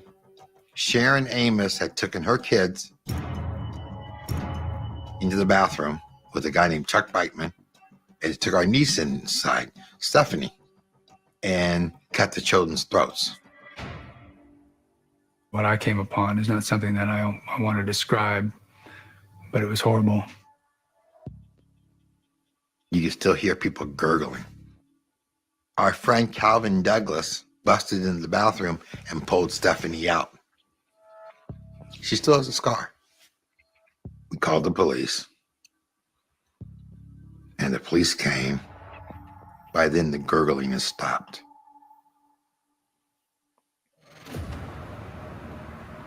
Back in Jonestown, Jim Jones is on the stage.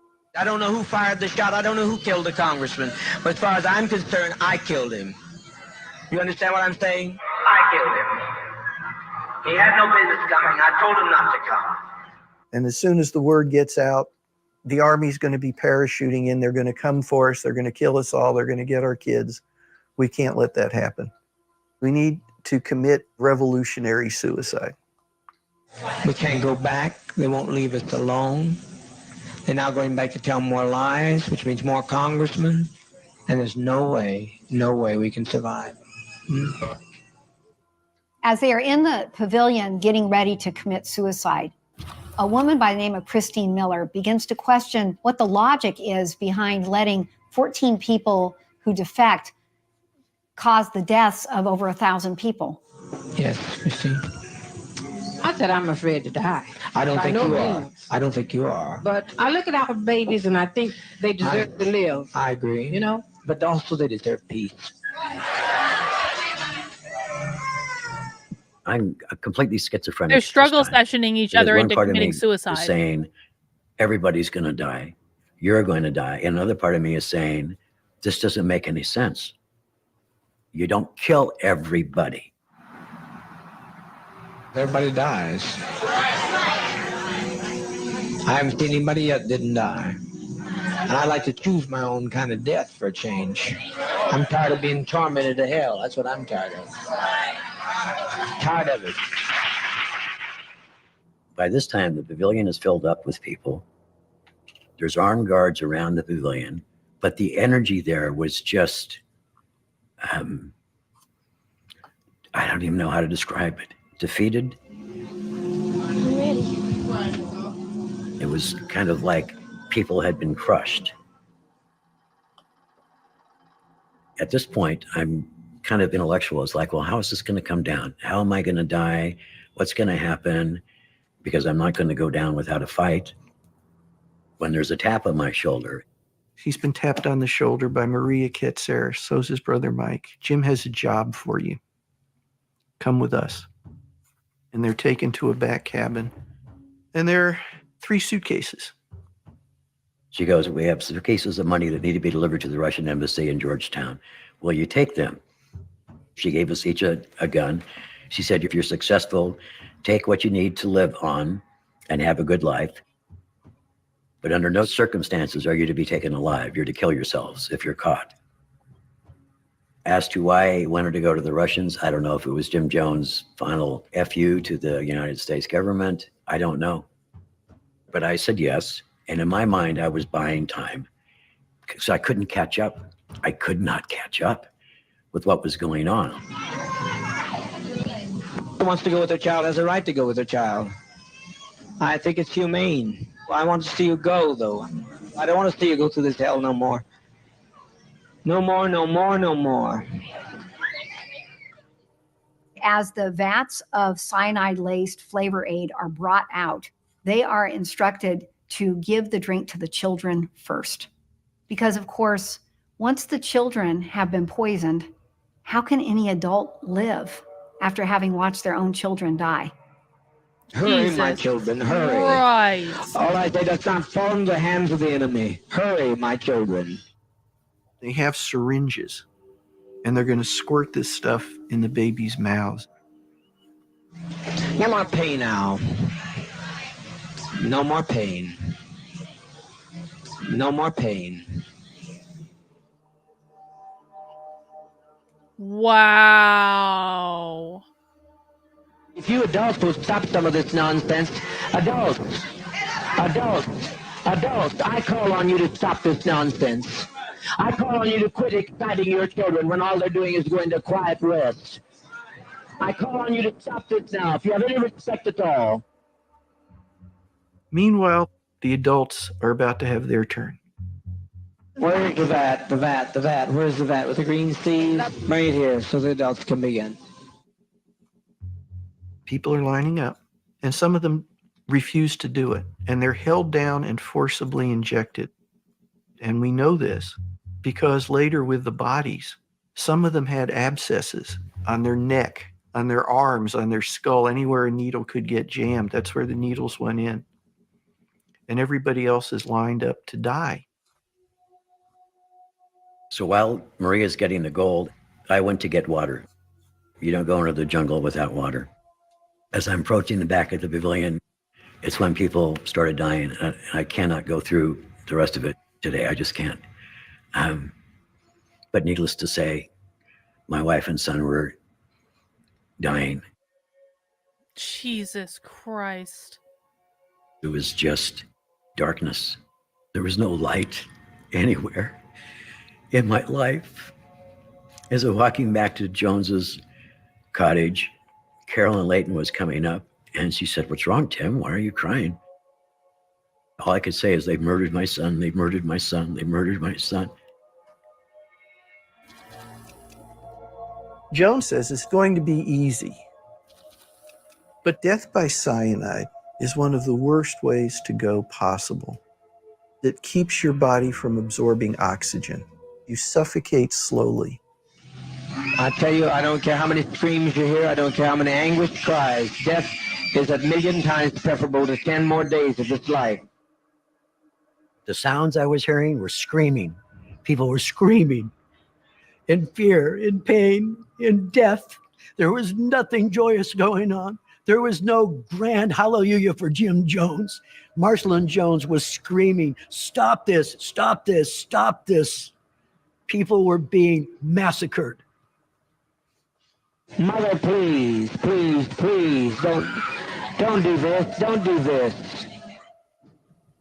People have painted this picture that my mother was up there doling out the poison, but that runs contrary to what I know about my mother.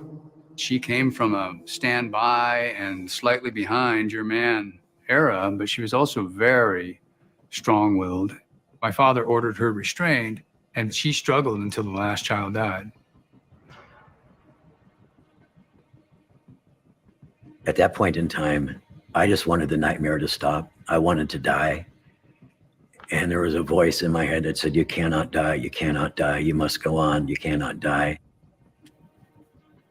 We went back to the cottages, got the suitcases, and left Jonestown.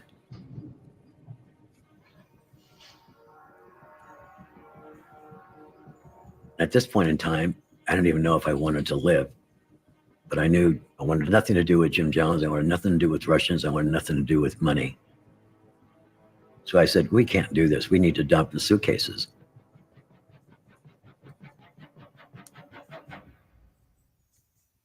And there's a part of me that doesn't even believe that I just saw what I saw. 1,000 people say we don't like the way the world is. Take our life from us. We laid it down, we got tired. We didn't commit suicide. Is there any writing that anyone knows about the idea? Maybe this is something we should look into, of like revolutionary suicide, because you think about like that guy who lit himself on fire in front of the embassy to protest what was going on in Gaza. Like, this isn't the first time we've seen people kill themselves as an act of like protest, which is it is effectively what he was doing, right? Sure, he was a madman and all that, but he's calling it revolutionary suicide. He's talking about how much he hates the world, how painful the world is, all this stuff.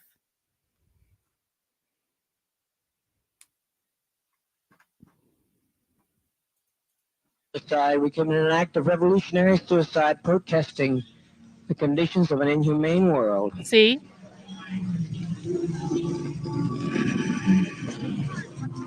Oh!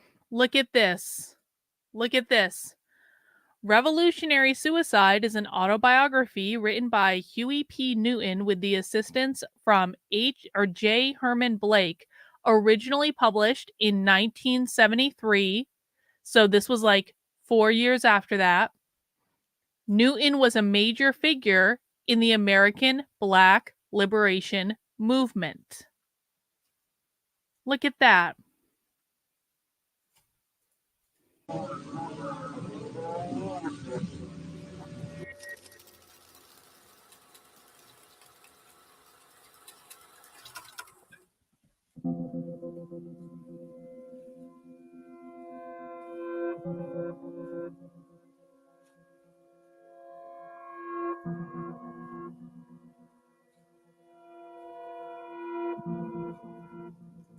He was a Black Panther.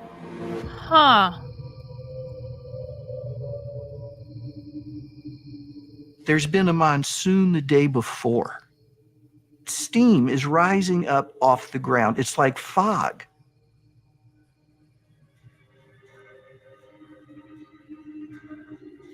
And finally, the fog, the mist is clearing a little bit. And what they see, they find almost impossible to describe over the radio to the superiors waiting back in Georgetown. They start describing there's just heaps of them. And of course, in Georgetown, heaps of what? Dead people. As soon as these pictures from Jonestown cleared our newsroom, everybody, even a lot of hardened news people, reacted in horror and disbelief. The word on everybody's lips was... Rottweiler says, immolation is in spades in Islam. The Hadith, if memory serves, it's not exclusive of it. Martyrdom has been adopted by many cults around the world. Yeah, but Rottweiler, what I'm wondering, is there any socialist, like, I mean, Bought within 2 minutes found a book written by a Black Panther about revolutionary suicide. So what is the connection between protesting this idea of revolution and this? Because as memory serves, we actually haven't seen mass suicides in Islam lately.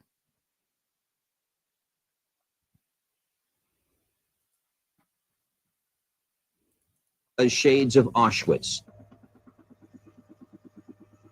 As you can see, bodies are strewn all over the place. The bodies seemed awful and orderly, not flung about like corpses after a battle, but neat, hand in hand sometimes, arms about each other's shoulders. The death ritual was methodical. Some of the syringes contained poison. The rest had tranquilizers. Marcia, you have more. Yeah, of course, there's a lot we don't know, but this we... I'm not speaking about one person doing something crazy as much as I am the concept of revolutionary suicide. do know the Reverend Jim Jones was the founder of People's Temple is dead, and he died as a result of a gunshot wound to the head, not of poisoning. Jim Jones, they find on the pavilion. Bloated, dead, gunshot wound to the head. Yo! You can suspect that Jim Jones, having seen the terrible deaths his followers were suffering, at the last minute didn't want it for himself. Police believe that most of the people went willingly, but others were forced by armed guards. When the poison was being passed out, men were around this auditorium area here with crossbows. They were acting as guards. Clayton, 28 of Oakland, is one of 4 known eyewitnesses to the suicide murders. He got away after more than 700 had died by slipping past a guard. A lot of people didn't want to die. They were just sitting there, frightened, afraid. And in one case, she struggled pretty hard because she didn't want to die. And how did they kill her? They injected her in the arm.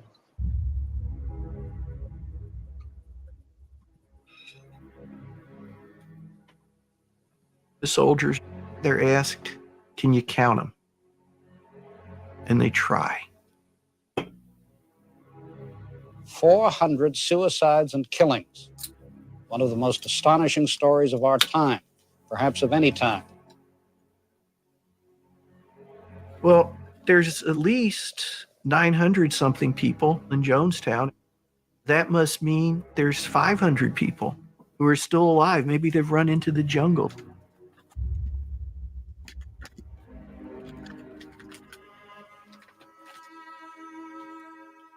The morning that we left, my plan was to escape, come back and get my sister and brother and my niece and nephew. So once we realized that the tragedy happened, I'm just praying that one of my family members ran to the jungle, if not all of them. But the body count was wrong from the beginning. Thank you, Bot.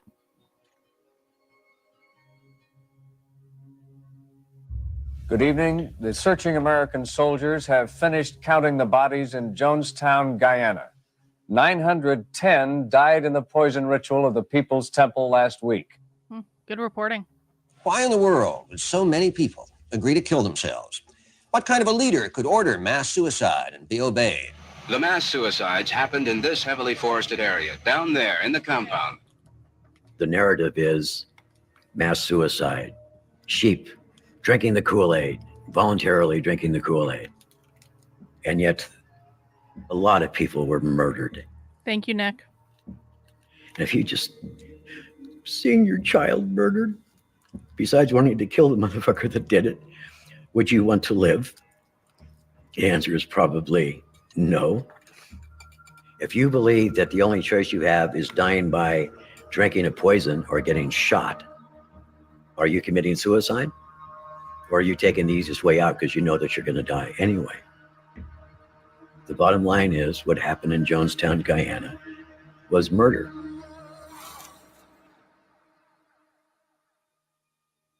I lost my entire immediate family in Jonestown. I lost my mother, Inez, who was 50. I lost my brother, Mark, who was 16. I lost my sister, Michelle, who was 24. Yo! There's a full video of this revolutionary suicide talk that Bot just found. Oh no, it's only a clip. Never mind. Never mind. Well, there is a video that exists. I want the full fucking video. Where's the video? The audio. Hang on. All right, they've got the audio. We can listen to this. Cool. Thank you, Washington Free Beacon. We salute you. Actually, the guy who reported on this for the Washington Free Beacon, Aaron Sibarium, he's actually really, really good. He's someone to follow. I follow him on Twitter. I've always liked his work. He's always done a good job. So I definitely, if you're not following him, I would definitely consider doing so. I lost Joe, who was 24. Yeah, I lost them all in one moment.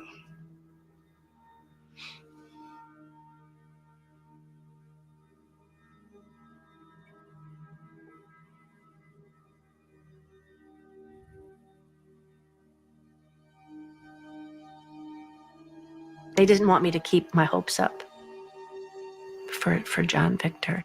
But finally, one of the survivors said that they had personally seen John and that he had evidently been taken. He was in Jim's cabin and then he had been injected and they actually saw. So I knew for sure that he was deceased, so.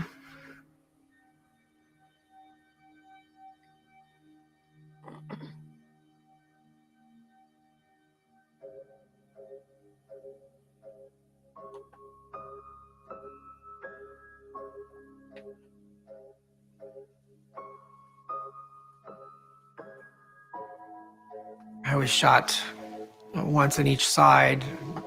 My diaphragm, my stomach, my liver, my pancreas was removed. When I came out of ICU, I found out what had happened in Jonestown because I did not know.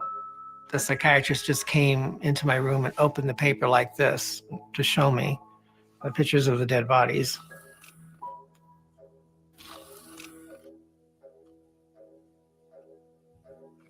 I think at the moment when I knew that my son was dead and being asked to describe his clothing, I think my mind just snapped. I just think I just had a mental breakdown. I didn't function really well for a very long time.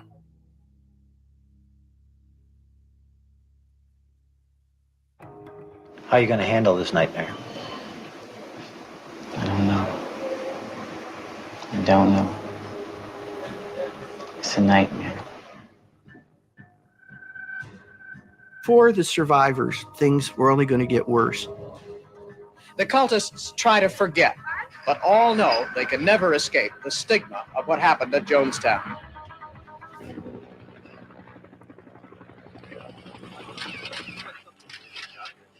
My name's Tim Carter, but I really don't want to talk right now. Tim, please, this is very important. I lost 2 friends here, too. I lost my wife and my son. I don't want to talk right now. We get to the airport and all of a sudden there's just reporters everywhere.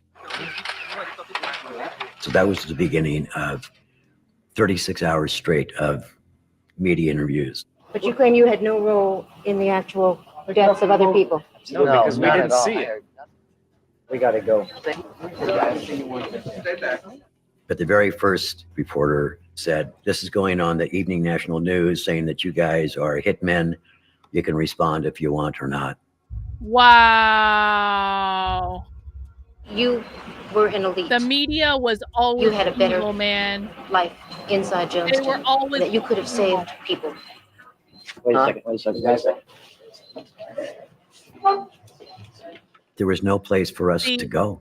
This is why we need to have a little bit more sympathy for people who are indoctrinated into the socialist cult, because I've been saying it unironically for a while. Socialism is a cult. They're indoctrinating people starting at 5 years old in the public schools. They don't know anything differently.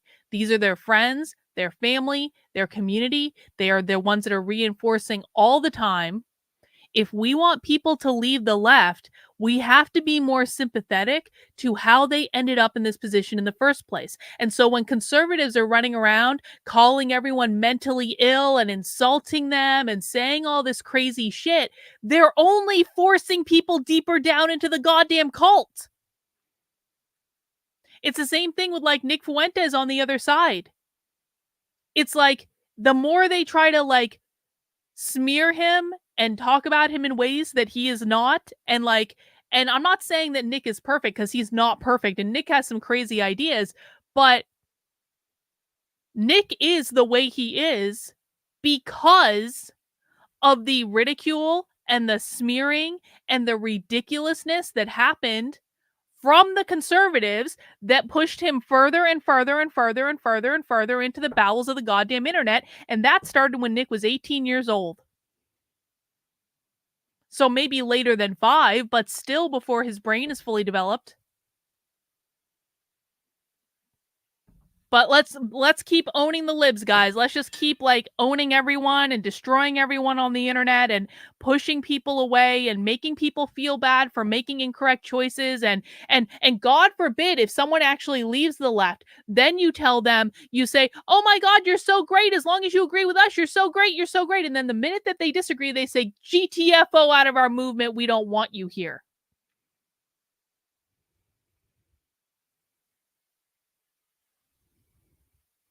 If there's no place for anyone to go without getting ridiculed, then they're not going to do it. Or hide. Stay with him. Hey, this is all private. Okay, guys. Stay back. After everyone died, the media was everywhere. It wasn't mass suicide, you know, it was mass murder. I wanted to stop it. All those people in my life, all of my 19 years, I've known no one else, right? What am I going to do? Exactly, Akshay. Exactly. It's a human impulse. The more you attack someone due to their beliefs they hold dear, the more they cling on to and defend their beliefs, no matter how wrong they are. Or maybe it's not even that they're wrong. It's like a difference of opinion, and sometimes people just have different opinions. And like you're not leaving anyone any room to change their mind. Yeah, well, exactly. Women need to get out of sex work, but even if they do and then delete their $9 million OnlyFans account, they're still a whore, and we're never going to let them forget that they're a whore, and we're going to call them a whore every day, and we're going to talk about how they are irredeemable and how there is no, it's like, do you want people to get out of sex work or don't you? Because really, she could go back to sex work at any time and probably make a significantly more money than she would ever make as any conservative influencer.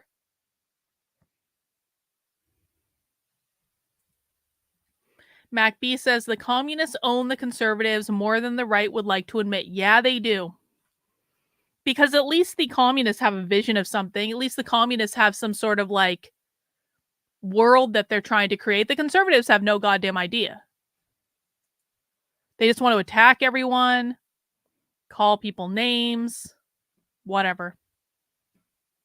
Anyway, guys, we have about 10 more minutes of this documentary. I hope you've enjoyed it. Let's wrap up. You see what's happened when a few people tried to leave. Hang on. I didn't know what could happen. Hang on. Super chat from Rottweiler. Just as with Dylan Mulvaney, no one cared about Dylan until they reported nonstop, and now you can bet Dylan is funding queer radicals now. Bravo. Well, that's exactly right. We watched Dylan Mulvaney's videos. We months and months and months and months and months ago, we actually watched Dylan Mulvaney's videos, and guess what? Dylan Mulvaney, for all the things you might judge him for, was not actually saying anything radical.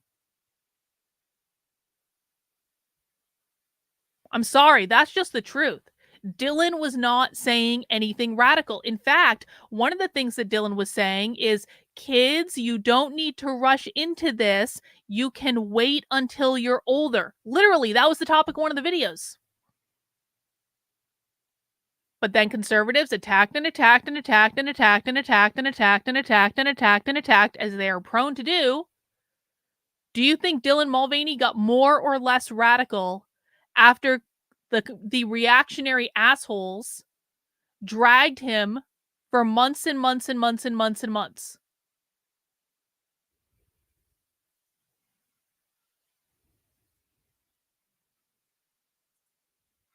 It's like you have to behave in alignment with what you want. You know, if you want someone to come to your team, don't insult them. And conservatives really don't understand what's wrong with this. They really don't. I've tried to explain this to conservatives on like multiple occasions. If you want someone to come on your team, don't insult them. And they go, but they do it to us. What's wrong with that? I don't understand. I'm just joking. I'm just being sarcastic. In the meantime, you've already driven the person away.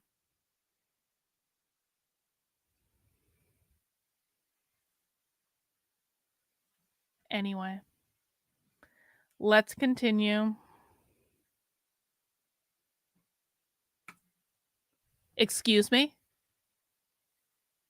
What are you trying to say, Beth?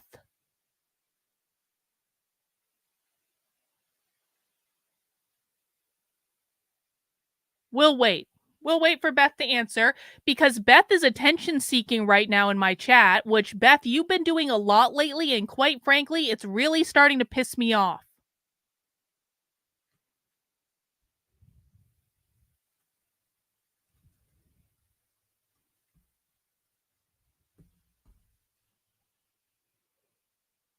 We're waiting for Beth to answer.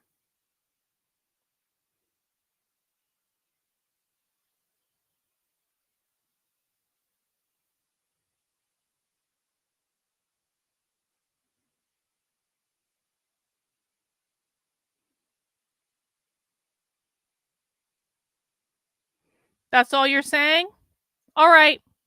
Beth, I'm taking your mod away. Because if you can't answer, if you're going to come into my chat and insult me and not answer a question, you don't need to be a mod in my chat.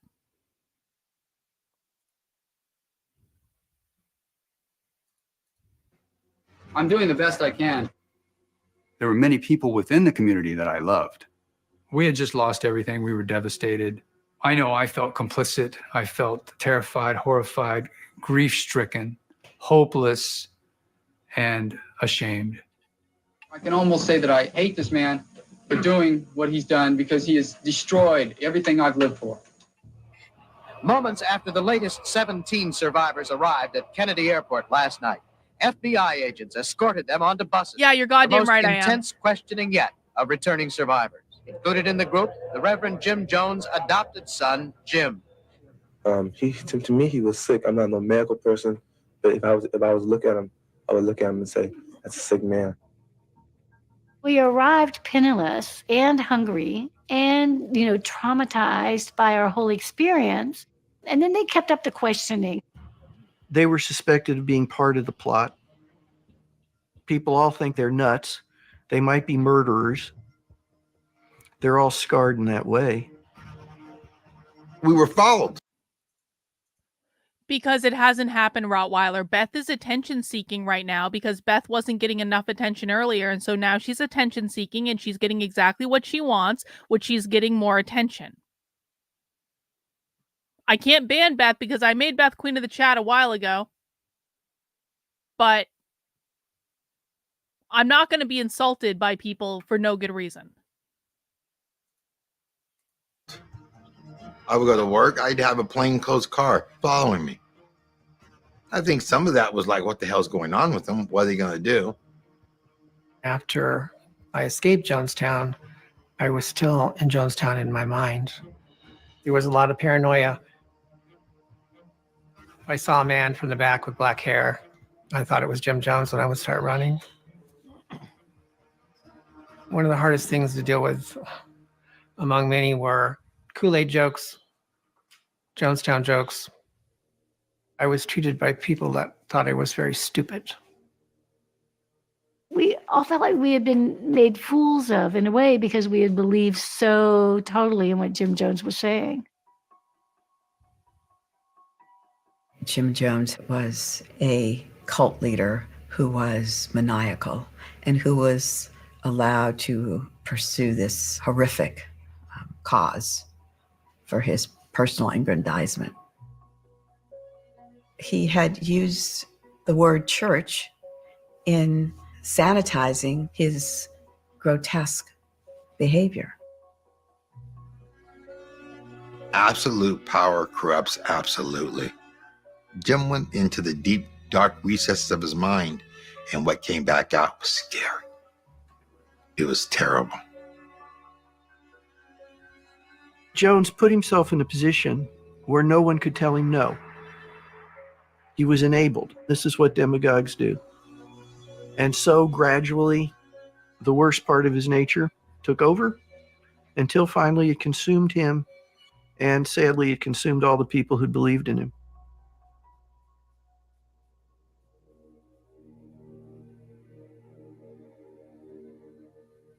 I felt it was my responsibility to attend as many funerals as possible, especially for my friends of mine. One of my friends, I went to a funeral, and I remember the mother coming out of the hallway with a .38 caliber pistol and pointing it at me and saying, "Why are you alive when my daughter's not?" And then everyone grabbing her and me kind of sitting there going, pull the trigger.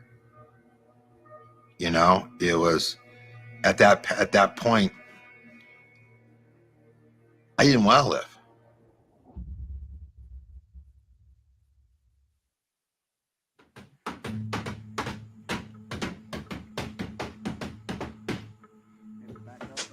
Little has changed in the settlement itself. There are police guards patrolling to keep visitors away. The chair in which Jim Jones sat when he called on his people to die is still there, along with the benches where they sat and listened and obeyed. I wonder what happened to all that stuff.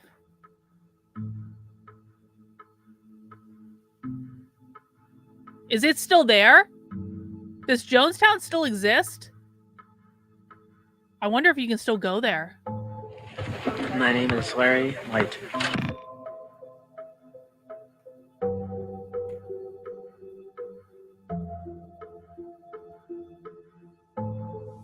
Most of the temple survivors and defectors who returned from Guyana have settled in San Francisco. The People's Temple building was sold. It is now a Korean Presbyterian church. Doctors say that almost all the former temple members live with anxiety, fear, and guilt. I think that they will be able to build a life for themselves. The fears, the memories, and some of the scars for many of them it'll be a lifelong process trying to deal with that. It would be like going to Chernobyl. For many years, I wasn't healing. I was strongly battling doubt demons on a Joshua daily would go to basis. Jonestown. Using everything I could to quiet the noise inside me. And I can't even around get that Joshua time, to go my to the daughter local was boarding born. house. That little baby cracked my heart open in a way that pushed me toward life instead of choosing the easy way out.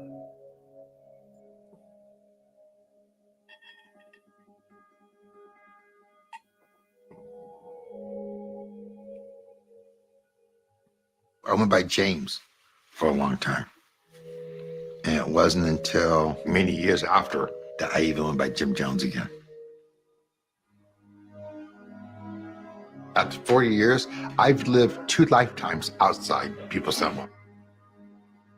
I'm grateful God, that's gonna that be a mindfuck. I survived.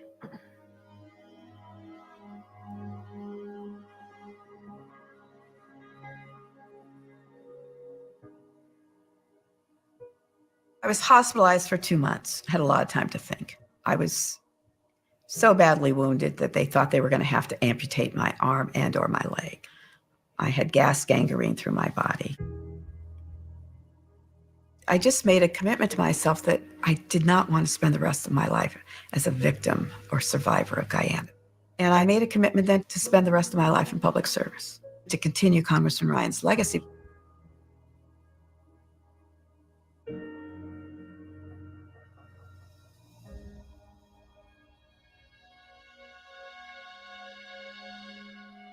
When I came back to the United States, I was shattered. I came back with survivor's guilt and I wasn't diagnosed. I was like, why did I survive? Why was I allowed to survive? Inside, I was so broken. I didn't start healing until 20 years later. My son, Jakari, calls me his, warrior queen. He understands the sacrifice that I made. He knows every step of the way I'm there. I'm just not going anywhere. And I know a lot of it is because of Jonestown.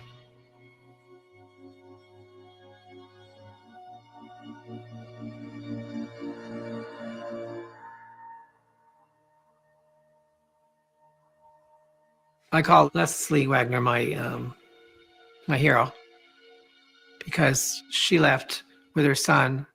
I see her as a person of great courage. God, he That must she was have able so to much do that. guilt. She was able to get her son out, and she was able to risk death.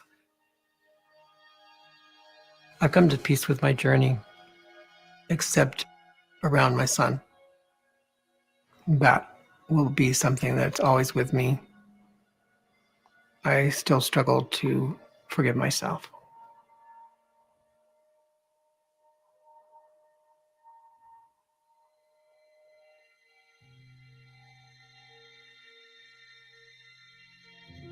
The former temple members try to comfort each other. Their temple past is their bond.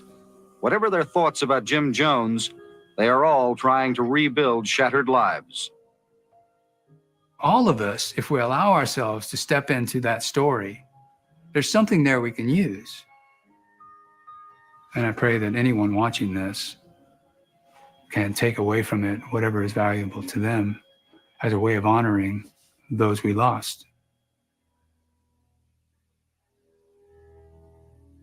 There are many lessons to be learned from Jonestown. I look at the world today. I look at the environment that we're in, and I see this parallel. And I look at how People's Temple began. It began in a time where there was a socio-political change, but it was also based on fear. What We does are in that the same sound type like? of environment, if not worse, that could generate something much, much more dangerous than Yep. Jonestown. Yes, It could we happen are. again. Yes, we are. I put the blame of what happened in Jonestown on my father. But I don't think the story is Jim Jones. I think the story is the people who followed Jim Jones to Jonestown. I always said, I go, how appropriately named was People's Temple? Because it was really the people that made that church. Some of the best years of my life were in People's Temple. It wasn't People's Temple. It was a sense of community, sense of belonging, The sense collective. of doing the right thing when no one was looking. The comrades, the It's just solidarity. really too bad that we couldn't have gone down in history as this great, wonderful were accepted. humanitarian They group that were we were. loved. We They could have had been a everything force they to be needed. reckoned with.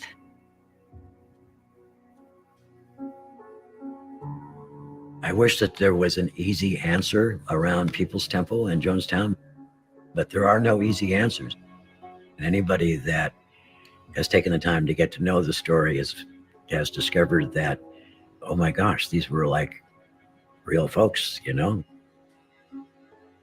nothing special about us, nothing unspecial about us. Maybe even like me. And I might have actually joined something like that. Wow. Seriously, Travis? That's intense, man.